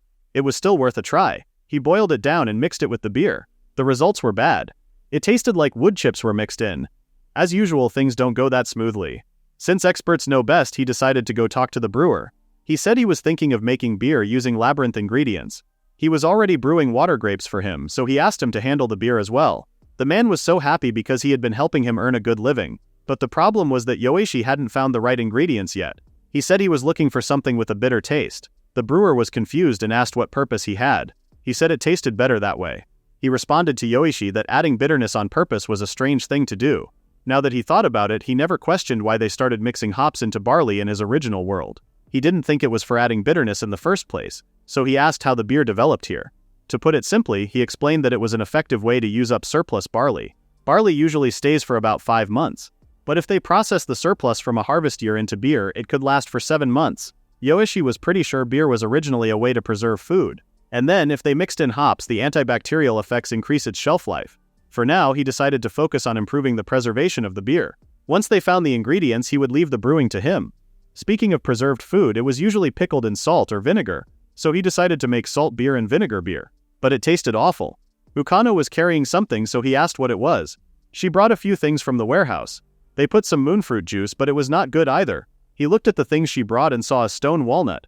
This reminded him of what Yugu told him about the treasures. Stone walnut was the very first labyrinth dish, and if he inserts a syringe needle through the shell and suck out the bitter liquid from the gallbladder, it becomes edible. He wondered why that bitter sac existed in the first place. If it were to prevent animals from eating it, the hard shell should be enough. That's when he thought about antibacterial effects. Tree nuts rot surprisingly quickly. Once he tried to make acorn bread he saw on TV. He soaked acorns he picked up in the park for a week to remove the tannins, but mold grew all over them and they were completely inedible. It seemed the area where stone walnuts grow was very damp, so there was a chance they evolved this way to keep from rotting. Using a syringe, he extracted the contents of the stone walnut's bitter sac. He then added 2 drops of the diluted juice into the beer, and when he tasted it, it tasted just like the beer in his hometown. The bitterness brings out a refreshing flavor and sweetness. He still needs to think about the balance of the blend a bit more, but if he asks Alcor to blend it properly during the brewing process, it will become proper beer. 20 days later, the new beers arrived. It was bitter, but it could also be used for cooking. If they make a beer stew, it will make the meat tender. That sounded delicious. While they were at it, Yoishi decided to make some too. He lightly sears the lean parts of the phantom meat. Once it smelled fragrant, he poured in the beer. The alcohol and carbonation would make the meat tender. His eyes were stinging. Finally, he added roughly chopped crimson melons and heated them through. With that, his chilled beer and beer-stewed phantom meat was ready. They immediately tasted it, and it was delicious. It had a faint beer flavor, but it was a job well done for a first try. And now, for the main attraction, he tasted the beer, and it was absolutely delicious. The bubbles of the beer stayed on his lips, and it looked like morning bread. This was part of the true pleasure of it. And when she grew up, they could drink together. That day, they opened the shop and informed the customers that they had some good beer today. But it didn't smell like alcohol in here, so the adventurers were confused. In the next scene, Yoishi heard a man singing a beautiful song. He stopped him and said that was a good song. The man said his songs were the best way to draw in a crowd. He asked if he had decided which bar he was performing at tonight. The man said he was just about to look for one. He glanced at his tavern and asked if he would like him to sing at his place. He called out to him just to say that, so it was a deal. Speaking of bards, they were musicians who traveled to various places while singing. Adventure tales and love stories were the 2 main themes. He also relied on them a lot when he was learning the language of this world. In any world, music was basically pleasant to the ear and easy to remember. He asked him to wait inside until they opened. Their place was quite busy, so he was sure Bard would earn a lot. Ukano came and said her toothbrush had become all worn out. When she saw the bards, she was shocked and ran away because she hadn't changed her clothes yet. Bards asked what kind of monster that was. Yoishi told him not to be rude because she was his daughter.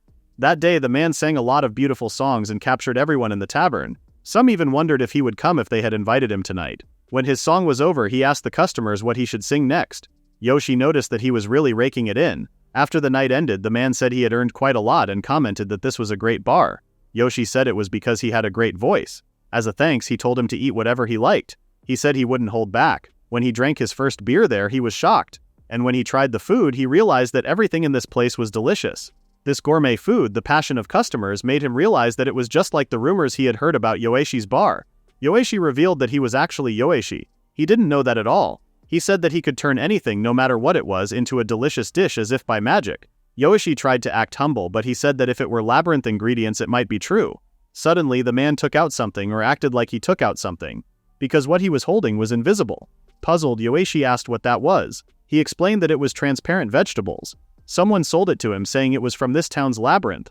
Apparently it was a plant gathered in the labyrinth's middle layers. He asked him to give it a try. Yoishi grabbed the vegetable without question and even ate some. He was shocked that he was actually eating something he couldn't even see properly. Yoishi responded that he wouldn't know until he tried it. It had no flavor though.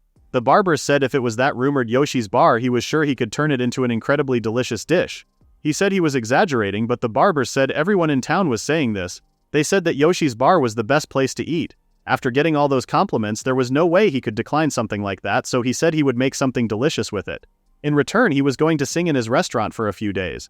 Having said all that, there was no way he could just say he couldn't do it. As for the transparent cabbage, he paid adventurers for information. Apparently this thing was quite popular as an ornamental plant.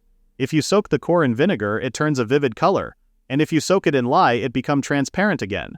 Come to think of it, the one in front of their shop must be a transparent cabbage too. He bought it and used it as a decoration without even knowing. He confirmed that it turned green when soaking it in vinegar. He started boiling and it was a failure.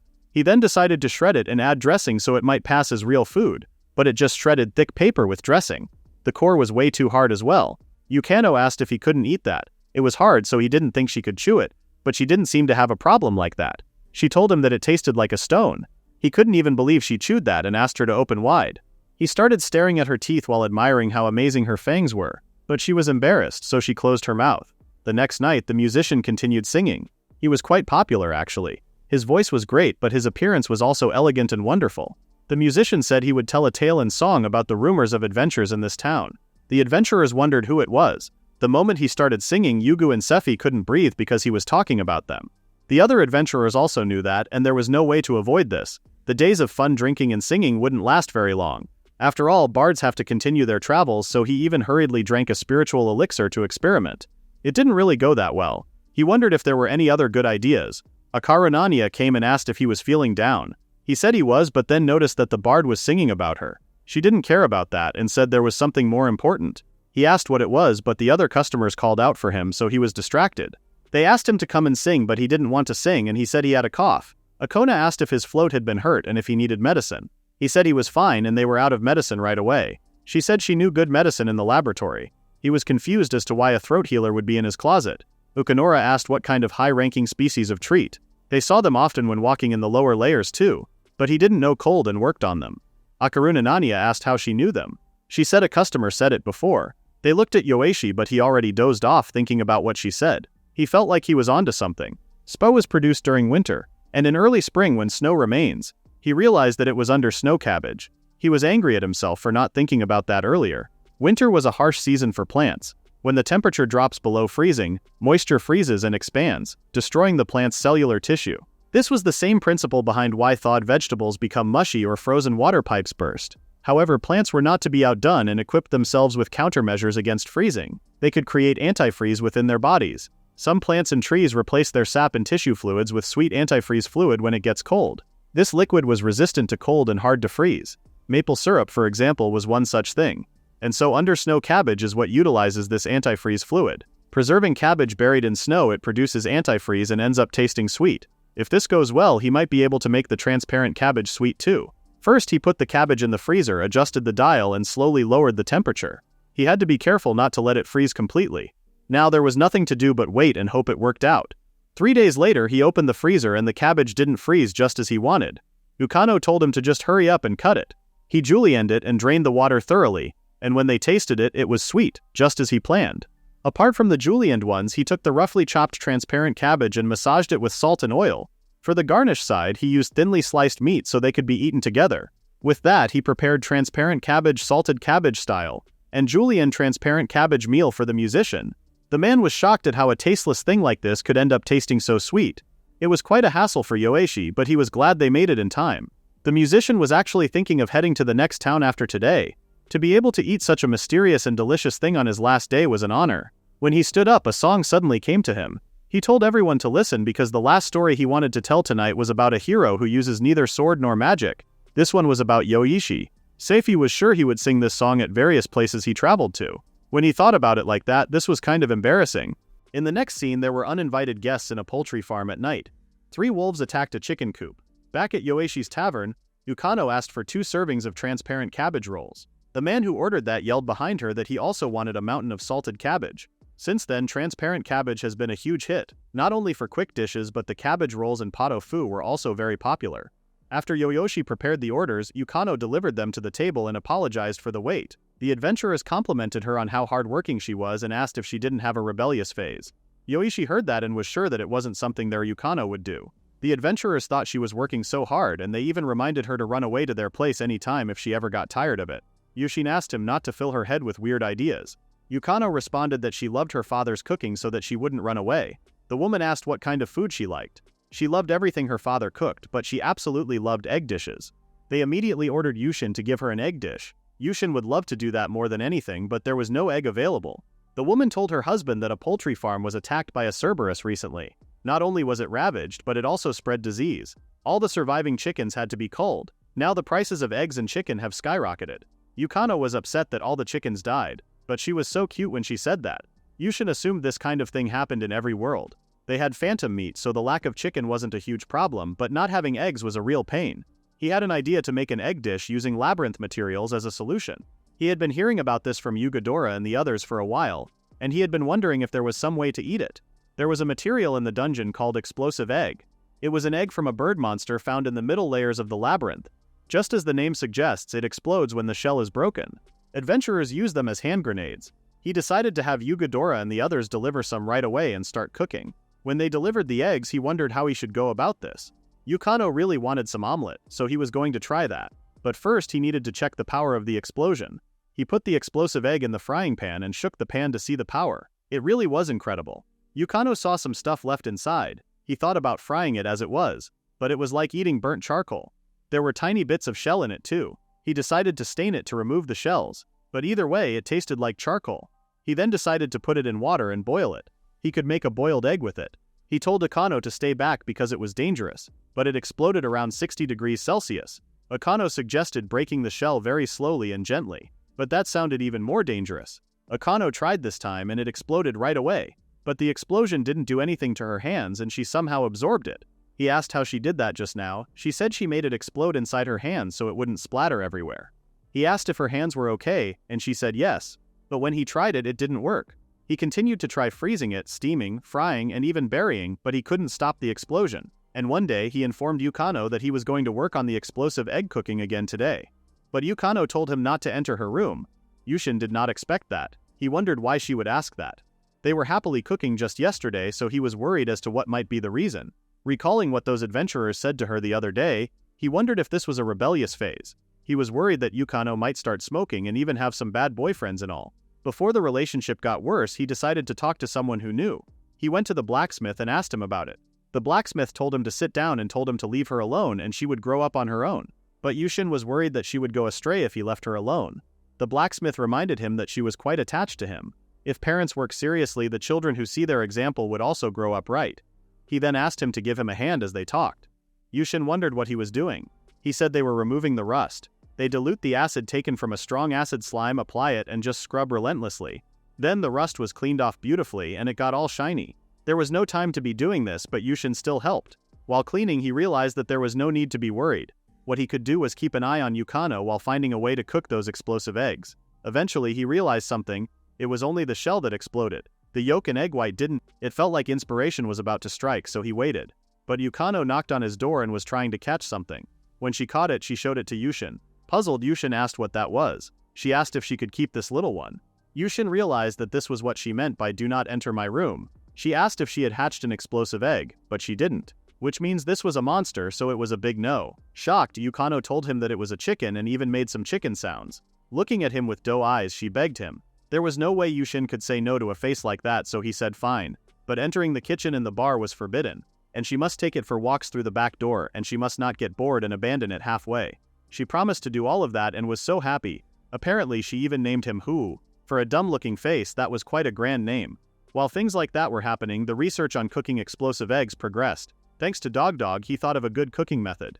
Eggshells were made of calcium carbonate so they could be dissolved with acid. He soaked the eggs in strong vinegar for 3 days to dissolve only the shell, and then the shell dissolved correctly without an explosion, and it became a squishy egg. Now he just needs to cook it deliciously. He made broth with bonefish, whisked the egg whites and mixed them into the soup. He poured the egg yolk into the boiling soup and the fluffy egg soup was ready. Yukano was the first one to taste and she found it delicious. He liked how it tasted too. It was a good egg, so he believed it could be used for anything. Yukano asked if she could give this to Huu, and he said it was fine. But considering the situation, it sounded like cannibalism. But he was just relieved that the egg problem was solved. But there was still one left. This was the treatment for the vinegar after the shells dissolved. This was a dangerous liquid containing dissolved explosive substances. This was bought by the guild as a new type of explosive. Liquid explosives were like nitroglycerin, the stuff they soak in sand to make dynamite. If he soaks that in cotton or sand, the stability increases and it becomes easier to handle. The guild receptionist was surprised that he thought about things other than cooking. While he was talking with her, a woman with a hoodie approached him and asked if the rumored Yoishi's bar was his shop. In the next scene, adventurers were wandering the evening town, searching for a tavern. They could smell something amazing from Yoishi's tavern and noticed that it was pretty crowded. But it wasn't surprising to most of them. Some had heard of it as the tavern that Bard was singing about in the last town. It was a shop patronized by the guildmaster. Hearing that, the adventurer thought it was too early for new adventurers. His friend agreed, saying they should become full-fledged adventurers soon so they could eat at Yoishi's tavern too. He then saw another store over there that wasn't the main branch, but they had a bonefish menu. As for Yoishi, he would just be happy if anyone came in as they liked. It seemed that recently the name had been spreading to distant places. The adventurer from the guild came, and Yoishi apologized for keeping her waiting until the closing time. She didn't mind that. The pleasure was hers. She said her name was Mercury von Statnike, and she was in charge of the stewing department for royal cuisine. Today, by royal decree, she had come to receive an introduction in cooking from him. Yoishi could physically feel the pressure after hearing that she was from the royal cuisine. Come to think of it, the letter came the other day and he thought it was a prank, so he didn't read it carefully. Yoishi introduced himself as the owner of the tavern. He couldn't help but notice how perfect she looked, as expected of a chef from the royal capital. Yukano couldn't help but compliment her on how beautiful she was. Mercury asked who she was. Yoishi said she was their server and asked her not to mind the tale. Yukano was shocked by Mercury's reaction because a calm reaction like this wasn't something she was used to. Everyone who saw her just adored her cuteness, so she was pissed. Yoishi sensed how mad she was, so he decided to just show her the kitchen. Looking around, Mercury noticed his pressure cooker and found it strange. He explained that it was a utensil that could stew things in a short time. Dog made it for him. She asked where the magic circle was. Yoishi responded that he couldn't use magic. She was shocked that a first-class chef was cooking without magic. It was hard to believe right away. Yoishi stated that as long as he had a knife he could manage somehow. She suggested trying butchering some phantom meat. Worried, Mercury said it looked like it was still alive. He was puzzled as to why she was saying that because they butchered it while it was still alive. Since it was hard to butcher if it struggled, he inserted needles here to perform nerve spiking. He told her to be careful not to cut the aorta or the magic lines. Insert the knife shallowly and peel off the skin. While cutting the rabbit, he kept explaining the important things. After he finished, he said this was the basic preparation. Mercury was amazed by his technique. She said that he had wonderful knife skills. His insatiable spirit of inquiry and passion for cooking deeply impressed her. Yoishi blushed and acted humbly as if he didn't know how amazing it was. She wanted to try doing it as well. Yoishi was okay with that and mentioned it might be a bit difficult at first. But Mercury took a deep breath, focused her magic on her knife and butchered the rabbit so fast that it was hard to watch. Even though she was using magic, she was so fast that Yoishi couldn't see it, and even the blood was stored in the bottle. He just has to say that it was perfect. He realized once again that royal chefs were the elite of the elite. They made massive amounts of food for royalty and nobles every day, with such slender arms. Mercury then asked something else. He explained that he was going to make a stew. First, he showed her the milky tree sap. While he was explaining the process to her, Ukano fell asleep. When she woke up, everything was ready. Mercury loved how it tasted. She realized that every dish he made was so creative. It was a treasure trove of ideas. Yoishi asked if there was no stew in the royal capital. She said they didn't have it, but their focus was different. Rather than trying to make it tastier, it was more about preparing good ingredients beautifully. She asked if she could have a fruit and he let her. She started cutting the fruit and made little yukino with it, to show what was important for the nobles. Mercury then grabbed Yoshi's hand and asked if he had any intention of becoming a royal chef. If it were him, she believed he could become a head chef of a department in no time. Yoshi thought about it for a while and recalled what Akarunania told him about declining an offer. So he pointed out that it was a wonderful offer and added that he would accept it once the gods had returned to the earth. Mercury didn't insist on her offer and shook his hand, hoping that their paths would cross again. When she left, Yoishi commented that she was an amazing chef. Ukano asked if she was better than him. He told her that it wasn't the case, or at least he wanted to think so. But he could say they were about the same level. A few days passed after this event and we see Yoishi looking confused and sweating. Ukano approached him, asking if there were any leftovers for Huo's breakfast. She noticed things on the table and asked what it was. Nervous, Yoishi turned to her and responded that it was monarch honey, and an import and sales permit for it. Monarch honey was a golden honey harvested from beehives in the middle layers of the labyrinth. A favorite of royalty and nobility, it was delicious even without processing. In the past, it was used as a bribe by nobles and merchants. They were delivered with a letter. Apparently, Isekai'd was promoted to head chef of a department, and the king liked the labyrinth stew and this was his thank you gift. Ukano asked if it was delicious. Monarch honey was treated as a strategic resource, just like salt. It was a luxury item under a monopoly, so it could not be purchased or sold without a permit. Therefore, their shop, which could handle monarch honey, was not a top-tier establishment. They decided to try the honey as it was. First taste was amazing. They felt like they were lying in a flower garden with a warm breeze. Thick, rich sweetness and a floral aroma that passes through the nose amazed them. Yoishi immediately wanted to try eating it in other ways too. He made bread with morash honey and butter, moon fruit drizzled with morash honey, and hot milk with the honey. What they were having was definitely a luxurious breakfast. Yukino wanted to give some of it to Huo too. Yoishi wasn't sure about it at first, but delicious food should be shared by everyone, so he let her. She said Yugu, Sefi and the other adventurers would be happy too. Yoishi mentioned that they could eat monarch honey, but they couldn't really eat it. It was never just about labyrinth ingredients being delicious. This honey was made by giant flame bees in the labyrinth. Anyone who ate even a lick of this honey would be relentlessly attacked by giant flame bees from then on. Until the scent fades, which takes several months to a year, you won't be able to enter the labyrinth at all. That's why adventurers can't eat it and stay away from the labyrinth. It was why it was a favorite of nobility, which also means that he couldn't serve this at the shop. Suddenly, a question came to his mind. Sending this honey specifically to a tavern where labyrinth cuisine was the main focus might mean that this could be a puzzle to challenge Yoshi. But she was in trouble if she underestimated the true potential of a country chef. Ukano was confused as she watched Yoshi have some thoughts in his head. He told her to just watch her father win this challenge and go to the kitchen. In the next scene, Yugu and Sefi came to see the monarch honey. Yugu asked what the matter was. He knew that the honey should only be sold to noble shops or guilds. Yoshi said they had come to handle it through some specific circumstances. He asked if they could start supplying some to them too. Yogu said it was fine, but he had really made a name for himself. Just the other day they supplied some to the guild, but because adventurers couldn't eat it, they just had to watch with envy. Occasionally they could see noble ladies eating it in the salons. Sefi seemed quite upset about this. Yoishi wondered about the giant flame bees. He wondered if they had ever seen an adventurer being attacked by one. They had never been attacked because they sneak in and steal honey while the giant flame bees weren't looking. But some eccentric people intentionally ate monarch honey to lure the giant flame bees. Yoshi wondered about the reason for that. They hunt the flame bees and collect things like the stingers and fire magic stones that they left behind. Since they were attacked by swarms, they apparently collect large quantities. That's why things like syringes and heating were cheap in this town. So the cheap fuel cost for the cooking stove was thanks to the flame bee hunting. Yoishi was truly grateful for that. Yoishi asked if they might be weak. Yugu responded that the adventurers who hunt them down were experts. Normally, if you're attacked by a swarm like that, you wouldn't stand a chance. Yoshi had to realize that it was impossible for adventurers other than flame bee hunters to eat the honey. But this was a competition between him and Isekai'd, so he was not giving up yet. He asked them to tell him where those flame bee hunters were. In the next scene, Yoishi met with twin hunters and brought food with honey in it. He did not expect them to be twins, so he was a bit weirded out. They asked him what was inside this meal. He explained that it was monarch honey and roast beef from phantom meat. He spread a thin layer of butter on the bread, so the saltiness and sweetness go well together. They didn't really get the logic, but they were sure it was delicious. They then told him to just ask his questions about the bees. He started by explaining that he wanted to make it so that adventurers could eat monarch honey too. He asked about their ideas. Apparently they were thinking the same thing and were surprised that there was someone else besides them who would think such a thing.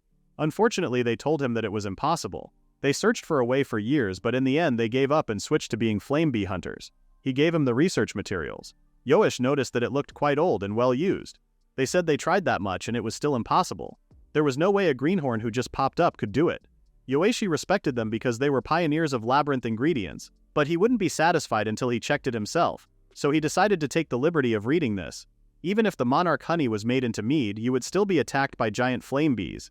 The side effects cannot be removed even with an antidote made from milky tree sap. Overriding the scent with perfume was also impossible. This was getting pretty troublesome. He noticed a giant flame bee costume project inside the material. They thought that if they dressed up as a giant flame bee they could trick them into thinking they were one of them, but it was exposed immediately. Heating, freezing, or letting it age for several years all failed. If you eat monarch honey while destroying their nest right in front of them, they go even more berserk than usual. He noticed a note at the bottom saying eating regular honey and venturing into the labyrinth didn't work either. The twins finished the meal he brought and asked if he had more. He told them to come to his tavern for the rest. They asked which one he owned, and he said it was a place called Yoishi's Tavern on the main street near the labyrinth. They were shocked that he was the owner of that famous tavern. He was practically a celebrity. Their younger brother ran an apiary on the edge of town, and he was happy because business got earlier with more flowers around, thanks to the crimson melon cultivation starting all over town. Nowadays, every shop uses labyrinth ingredients. They all acted like they were the true home of the labyrinth cuisine, so they wondered if he was one of them too. Yoishi didn't like someone doing something like falsifying the place of origin. He then asked them to introduce him to their brother, who ran the apiary. They said they would do that if he made more sandwiches for them. He promised to let them eat something even better. With that, they went to the apiary, and Yoishi was shocked because it was the same face as the twins, which made them triplets. He said he wanted to get rid of the side effects of the monarch honey. The man asked why that led to falsifying the place of origin. He said that as a premise, honey was made by bees collecting nectar from flowers and concentrating it through regurgitation. He asked if bees collected honey from other bees as well. The man asked what he meant by that. For example, if they were to smear monarch honey all over a nearby wall, would ordinary bees then collect that monarch honey and carry it back to their hive? The man said he wouldn't know for sure unless they tried it. But honeybees did attack wen bee nests to steal their honey before, so it means they could collect honey gathered by other bees, not just nectar from flowers. He then thought about a plan. He was going to create a large number of artificial flowers that attract ordinary bees. Then he was going to coat them with monarch honey and have the ordinary bees collect it. The process, the monarch honey gets concentrated through mouth-to-mouth transfer. If the composition changes there, the side effects might disappear too. If they harvest the monarch honey that the ordinary bees brought back to their hive one more time, he wondered if the giant flame bees would even be able to tell if it was their own honey. They probably wouldn't even be able to tell the difference anymore. It sounded like it was worth a shot. He said he would cover the costs and asked him to go ahead and run the experiment. The man realized that if this succeeded it would turn into a massive business, and so a few days later the man came informing him that it was a huge success. Yoishi was happy, but they still had to dive into the labyrinth and see how the giant fire bees reacted. But the man said he already went and did it himself, and it was totally fine. Yoishi was shocked. He said he ran the experiment right after that. When he put the monarch honey on the artificial flowers, the bees swarmed them without a second glance at other flowers and took it back to their hive. After seeing that, he just couldn't sit still, so he ate it right away and went into the labyrinth. But the flame bees didn't even give him a second look. That was way too dangerous. But seeing the man's brothers, Yoishi wasn't that worried. He grabbed Yoishi's hand and said that this business was definitely going to be a success. Yoishi realized that he was right, even though he never imagined it would go this well so quickly. They decided to talk about the terms of their business partnership.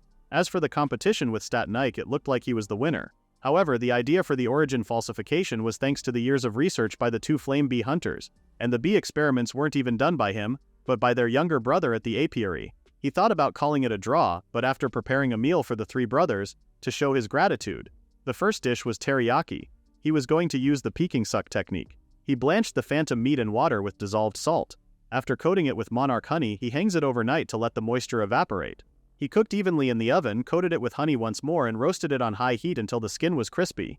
The second dish was dessert. He kneaded the milky sap butter and monarch honey into wheat to make the pie crust, topped it with milky sap cheese, moonfruit, and raisins, then scattered crushed crap peach seeds fried in oil until crispy. Finally, with a final drizzle of honey, the labyrinth fruit tart was done.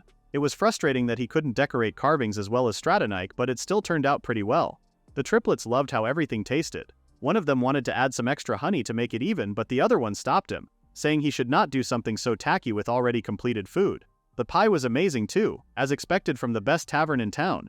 Yoishi suddenly wondered why all three of them worked in honey-related fields. The reason was simple: they just loved honey. Yoishi was glad that they were happy. Ukano came and asked if he wasn't going to tell Isekai'd that he won the challenge. Yoishi responded that he didn't exactly solve this all by himself, so he decided to call it a draw. It would be a pain if he got another challenge letter, so he suggested keeping quiet about it. Meanwhile, in the royal capital, Isekai'd was wondering if Yoishi enjoyed the monarch honey. There was no challenge whatsoever. Monarch honey became an extremely popular menu item all at once. Since they could eat ingredients used by nobles in a tavern like this, it was expected. Plus, they wouldn't get attacked by giant flame bees. But there was a slight problem. There was a woman with a revealing dress asking Yoishi to make his monarch honey a little cheaper with a flirty manner. Yoishi apologized and explained that the trading price was fixed so he couldn't lower it. She then proceeded to say she would do anything for him in exchange for some monarch honey. She grabbed his chin and claimed that there were lots of things he wanted his big sister to do. Yoishi gulped and asked what she meant by anything. Meanwhile, Yugu and Sephi were staring at them. Yoishi pulled himself back and was shocked that people were coming out who would get into debt or use seduction just because they were single-mindedly wanting to eat monarch honey. He was still fixated on what she meant by anything. The woman then turned to Yukano, asking if she didn't need a replacement for her mother.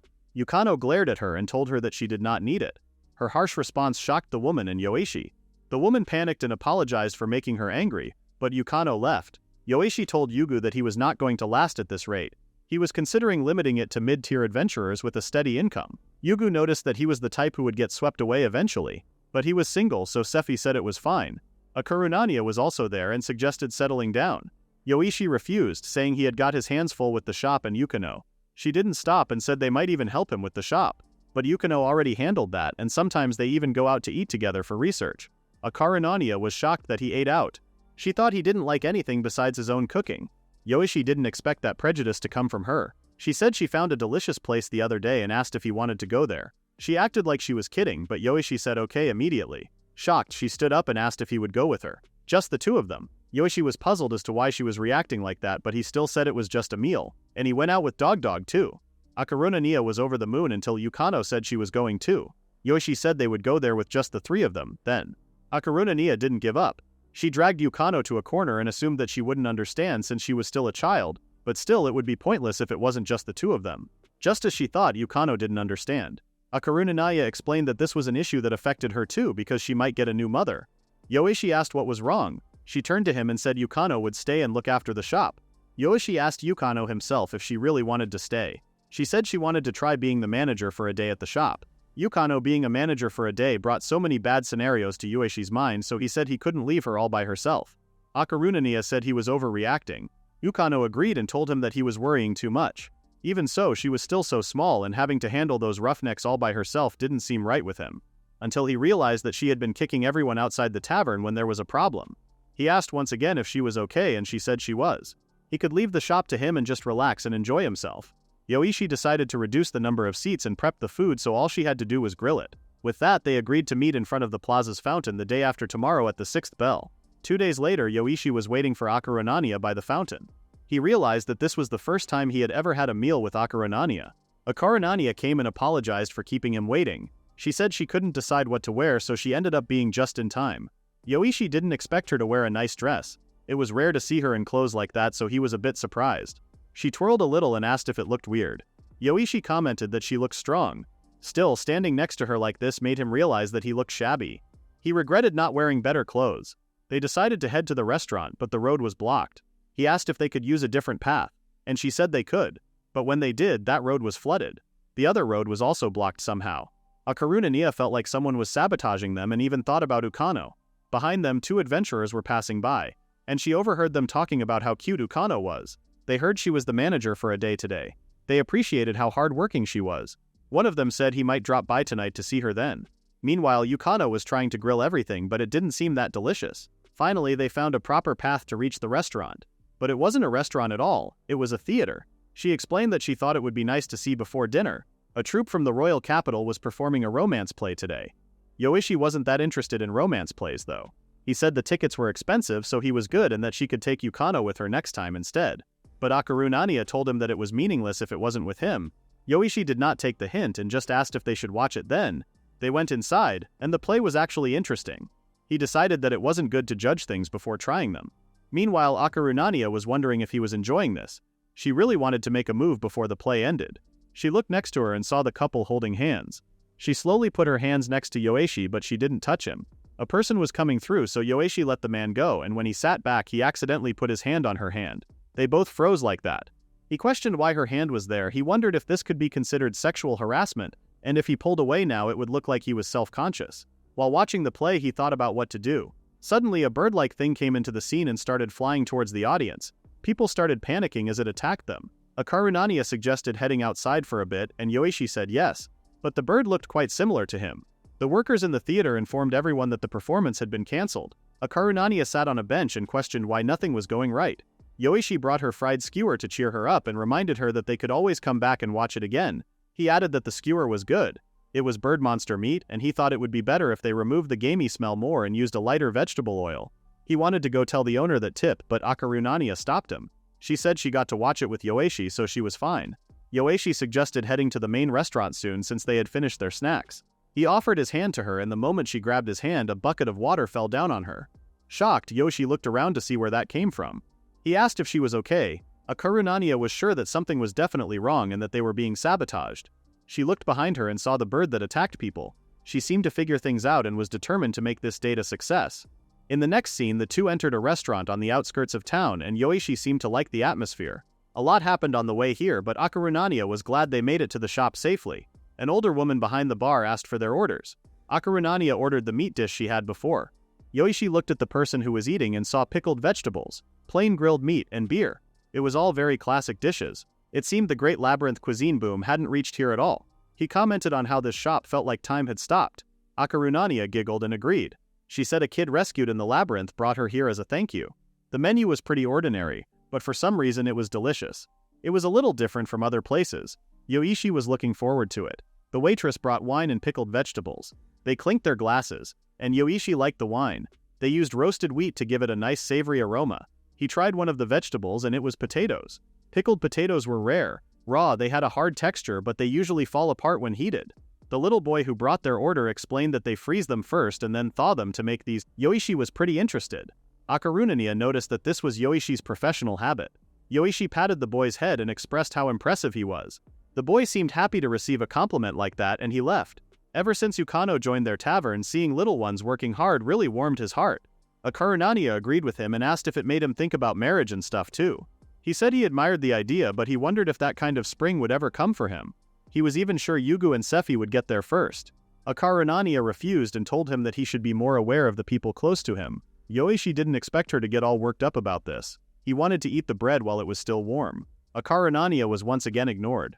Yoishi tasted the bread and it was quite salty and delicious. They layer saltless dough and dough with plenty of salt alternately to create layers of flavor. That was also interesting. Now he was really looking forward to the main dish. The boy brought the main dish and warned them that it was very hot. And there it was, steamed sand turtle with aromatic vegetables. Yoishi was shocked. Sand turtle was a turtle found throughout the kingdom. It was the most common species in desert regions. Because they were scavengers and ate anything from scraps to carrion, they had a strong odor and poor meat quality. Since they were easy to catch, they had long been a familiar food for commoners.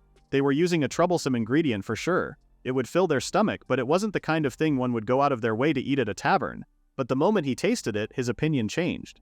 It was delicious. Akarunania was happy that he found it delicious and said it tasted good for some reason.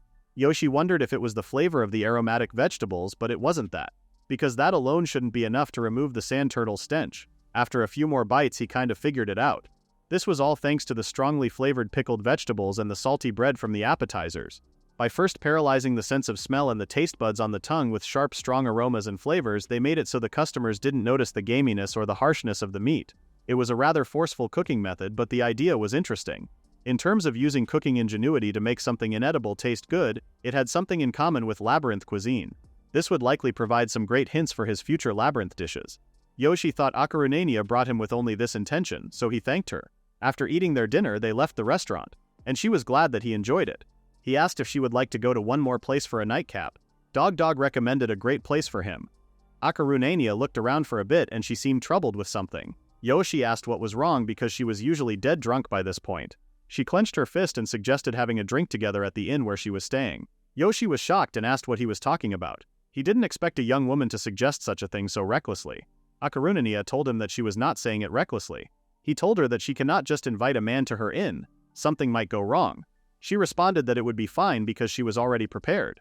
The moment she said that, the bird started running towards her, but she was already on guard, so she threw it away with her sword. She then realized that being indirect wouldn't work with Yoishi and that she needed to just make her move right now and right there. As she approached his face for a kiss, Ukano appeared out of nowhere, screaming no and distracting them. She started yelling at Akarunania, saying that she was his father's friend and she would not allow the marriage.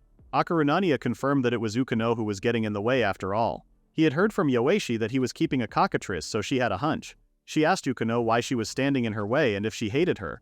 Yoishi asked both of them to calm down. He said Ukano came to check on them because it was late and she was worried. Ukano didn't say anything and just hugged him very tightly. Akarunania dragged Yoishi to herself, but Ukano then stood right between them. That was Akarunania's last straw. She told Ukano that this was not fair because she was the one who liked Yoishi first since way back. Realizing that Yoishi would interpret this as a compliment on his cooking, she told him that it wasn't just as friends, she meant it as a woman. So what she was trying to say was that she wanted him to marry her. That was the moment Yoishi finally realized that Akarunania actually liked him. She was so relieved that he finally got it. Now that he thought about it, he felt like she had said similar things before. So today's dinner wasn't a message of support. It was a date. Akarunania grabbed him on her shoulder and asked if he hated her. He said he didn't hate her, and while trying to explain, a woman opened her window and told them that they were being too loud. They apologized and started walking to a better place. Ukano wanted to go home. Yoishi said it would be rude to Akarunania if they just left like this. Akarunania agreed that it was way too rude. She kneeled to Ukano and told her that she would be a good mother and wouldn't hold Yoishi all to herself or anything. Ukano responded that she didn't even want a mother. Yoishi had noticed this for a while now. Ukano seemed unusually terrified of the concept of a mother. She turned to Akarunania and suggested starting by dating first before getting married. Shocked, Akarunania asked if that would mean they would be a couple.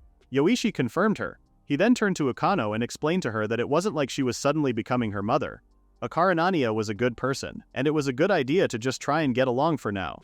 Akarunania asked if they were a couple starting today. He said yes. Excited, she then asked if he loved her. That was a bit too much for Yoshi, so he said he wasn't sure if it was as a friend or as more than that. But seeing her eyes tearing up like that, he had to say he liked her and that she was beautiful. He wanted to call it a night for now. Akarunania asked Ukano to get along from now on, but Ukano still hasn't accepted it yet. While they were walking back to their home, Yoishi asked Ukano how being the manager of the day was. She didn't give him a proper response, so he asked for details. She said everyone helped carry the plates so she could focus on the cooking. Yoshi was surprised because they were usually always smashing plates. Speaking of which, she mentioned that the ceiling got a little scorched. The first thing they did when they got back was a major cleanup. A chef's morning started early.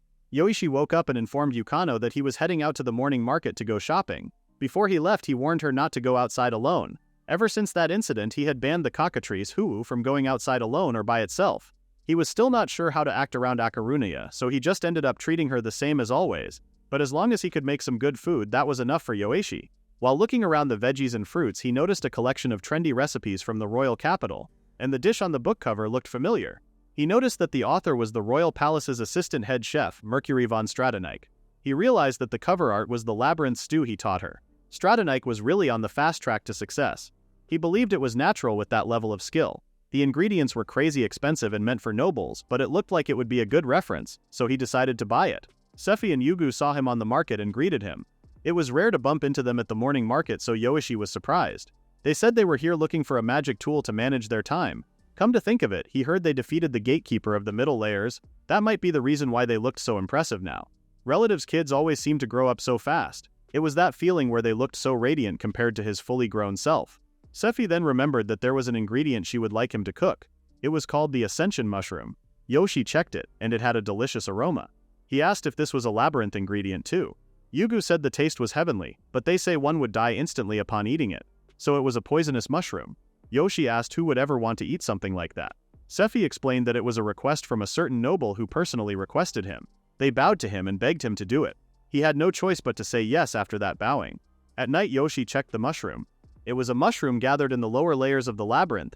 It possesses an otherworldly unknown level of deliciousness. While it tasted good enough to make you ascend to heaven, immediately after, symptoms like hallucinations, headaches, and vomiting appear, and then you actually ascend to heaven. Ukano came and asked if they were doing puzzles today. He apologized to her and explained that he had a little something he was asked to do. She curiously asked what it was because it smelled delicious. Yoishi immediately warned her not to eat it because it was dangerous. He was wondering how he was supposed to perform cooking experiments if eating meant death. It was a shame, but he decided to use a flying rabbit for the experiment. According to Yugadora and the others, the heavenly ascend mushroom's poison remains active whether eaten raw or even grilled. For starters, he decided to try feeding it through the end of the stem. He gave some to the rabbit, and even the rabbit seemed blissful after eating it. He was excited that he might have found the right way to eat it, but the rabbit started coughing blood after a few seconds and then it died. That was a terrifying experience. This was basically just acute drug poisoning. He was sure he was going to be traumatized by this. He prayed for the rabbit after that. Throughout the day, Akarunania came by the tavern and noticed that he looked down. She asked if he wanted her to comfort him. Yoishi asked her to stop saying it like that.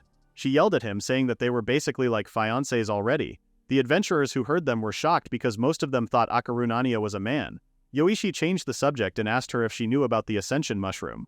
She said of course, it grew in the lower layers, and they get collection requests for it sometimes.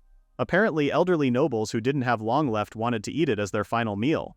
However, since the death was so horrific, social circles despise it as food for the weak. That's why most of the orders she got were secret. Besides that, palace chefs sometimes buy it out of pure curiosity. Yoishi couldn't say he didn't understand the desire to know it tastes so good it was heavenly, but after seeing that way of dying, it was an absolute no for him. He mentioned that Yugadora and the others had entered the lower layers too. They were amazing, just like her. Akarunania seemed happy with this compliment and told him to let her know if there was anything he wanted from the lower layers. Curious, he asked what kind of things were down there. She said there were squishy stones, weirdly shaped herbs, and things like that. Also, water drawn from the lower layers was called deep layer water, and sells for a high price even though it was just regular water. But she could only make it as far as the middle of the lower layers. He asked if she couldn't reach the final stages. She said it might be too tough. He suggested forming a party with Yugu and Sephi, but she said the only one she wanted to be in a party with was him.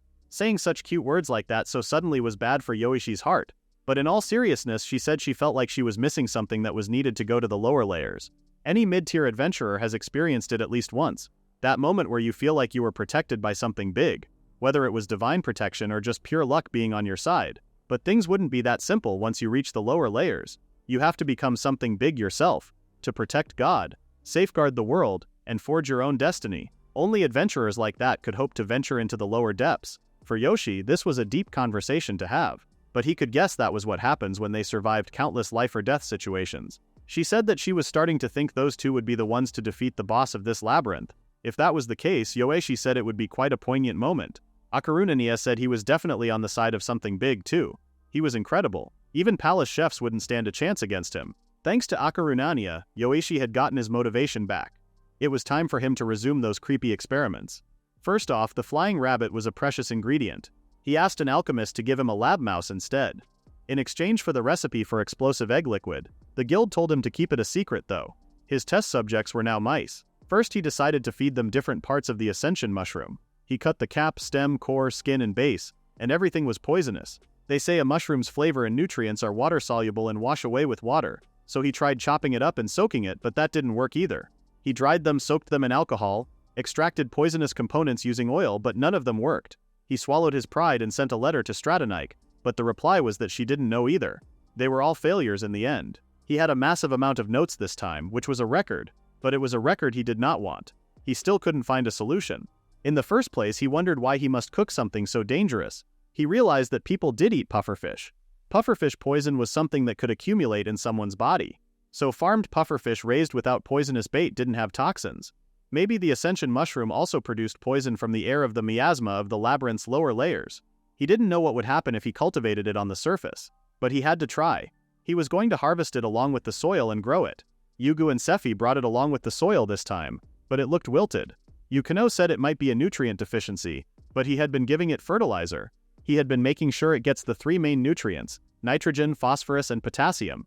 He wondered if it needed some kind of special nutrient. He could eat Yukano, chewing something. So he asked what she was eating. She said she was eating sausage. There wasn't enough meat for breakfast, and even if she ate bread, she didn't feel energized without meat. That was right, Yukano would get malnourished if she didn't eat phantom meat. Labyrinth monsters return to the earth when they rot. He suddenly had an idea from that thought and decided to grow it using that soil as fertilizer. And the result was pretty promising. But just like the crimson melons, they ended up being mini-sized. Besides, they sprout up again very quickly. While he was growing the mushrooms, he asked the adventurers at the tavern. It turns out they really do grow on monster remains. They reproduce in soil created from carcasses. It was similar to how some mushrooms only grow on animal dung. Now he wondered what had happened to the poison, and it had been detoxified. As he thought, it was absorbing something from the labyrinth to store up its poison. And more importantly, they wondered how it tasted. They tasted it, but it was nothing like heaven. It felt very much like the moral world. He assumed the flavor vanished along with the toxicity. He comforted himself saying things cannot always go perfectly every time. The texture was also somehow powdery. Mushrooms were small, but they grew back immediately after being picked. He gathered a lot of them, dried them out, and ground them up. He mixed the resulting mushroom powder with water, kneaded it, and shaped it. Then he baked it thoroughly in the kiln and created mushroom bread. He served the bread to Yugu and Sephi and apologized for turning the mushrooms into bread, but it certainly smelled delicious. It was just that since the savory flavor disappeared along with it, the taste was pretty ordinary. It felt like something they would find at the supermarket. But their reaction said otherwise. They said it was delicious. Yoishi asked if it wasn't normal. Yugu responded that the inside was snow white and it was way softer than any bread they had before. Plus it had a subtle aroma of mushrooms, which was way too delicious. Yoishi said he thought it was standard bread. Even Ukano found it delicious and asked if he had lost his sense of taste because he always ate good food. It was true that before he came to this world, white and fluffy bread was just the norm. As long as everyone was happy, he was fine with normal. Now the real question was whether the noble client would be satisfied with this ordinary bread. In the next scene, a few knights came, delivering goods to Yoishi by their lord's command. Curious, Yoishi wondered what it was. The box was quite fancy and even had preservation magic on it. Inside, there was a liquor. It was Winter Beast Summer Grass Liquor, which was a legendary alcohol. It was made using ultra-rare mushrooms that grow parasitically on hibernating beasts in the sacred peaks and was brewed in crystal barrels and steeped in distilled spirits.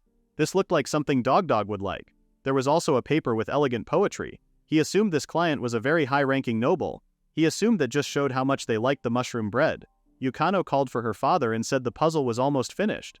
He went back to her room and she asked him to put in the last piece. After he put in the last piece, the puzzle was done. Yukano asked if they could put this in a frame and hang it up. He said he would go buy one tomorrow. Seeing that puzzle, he realized once again that he ended up in an incredible place.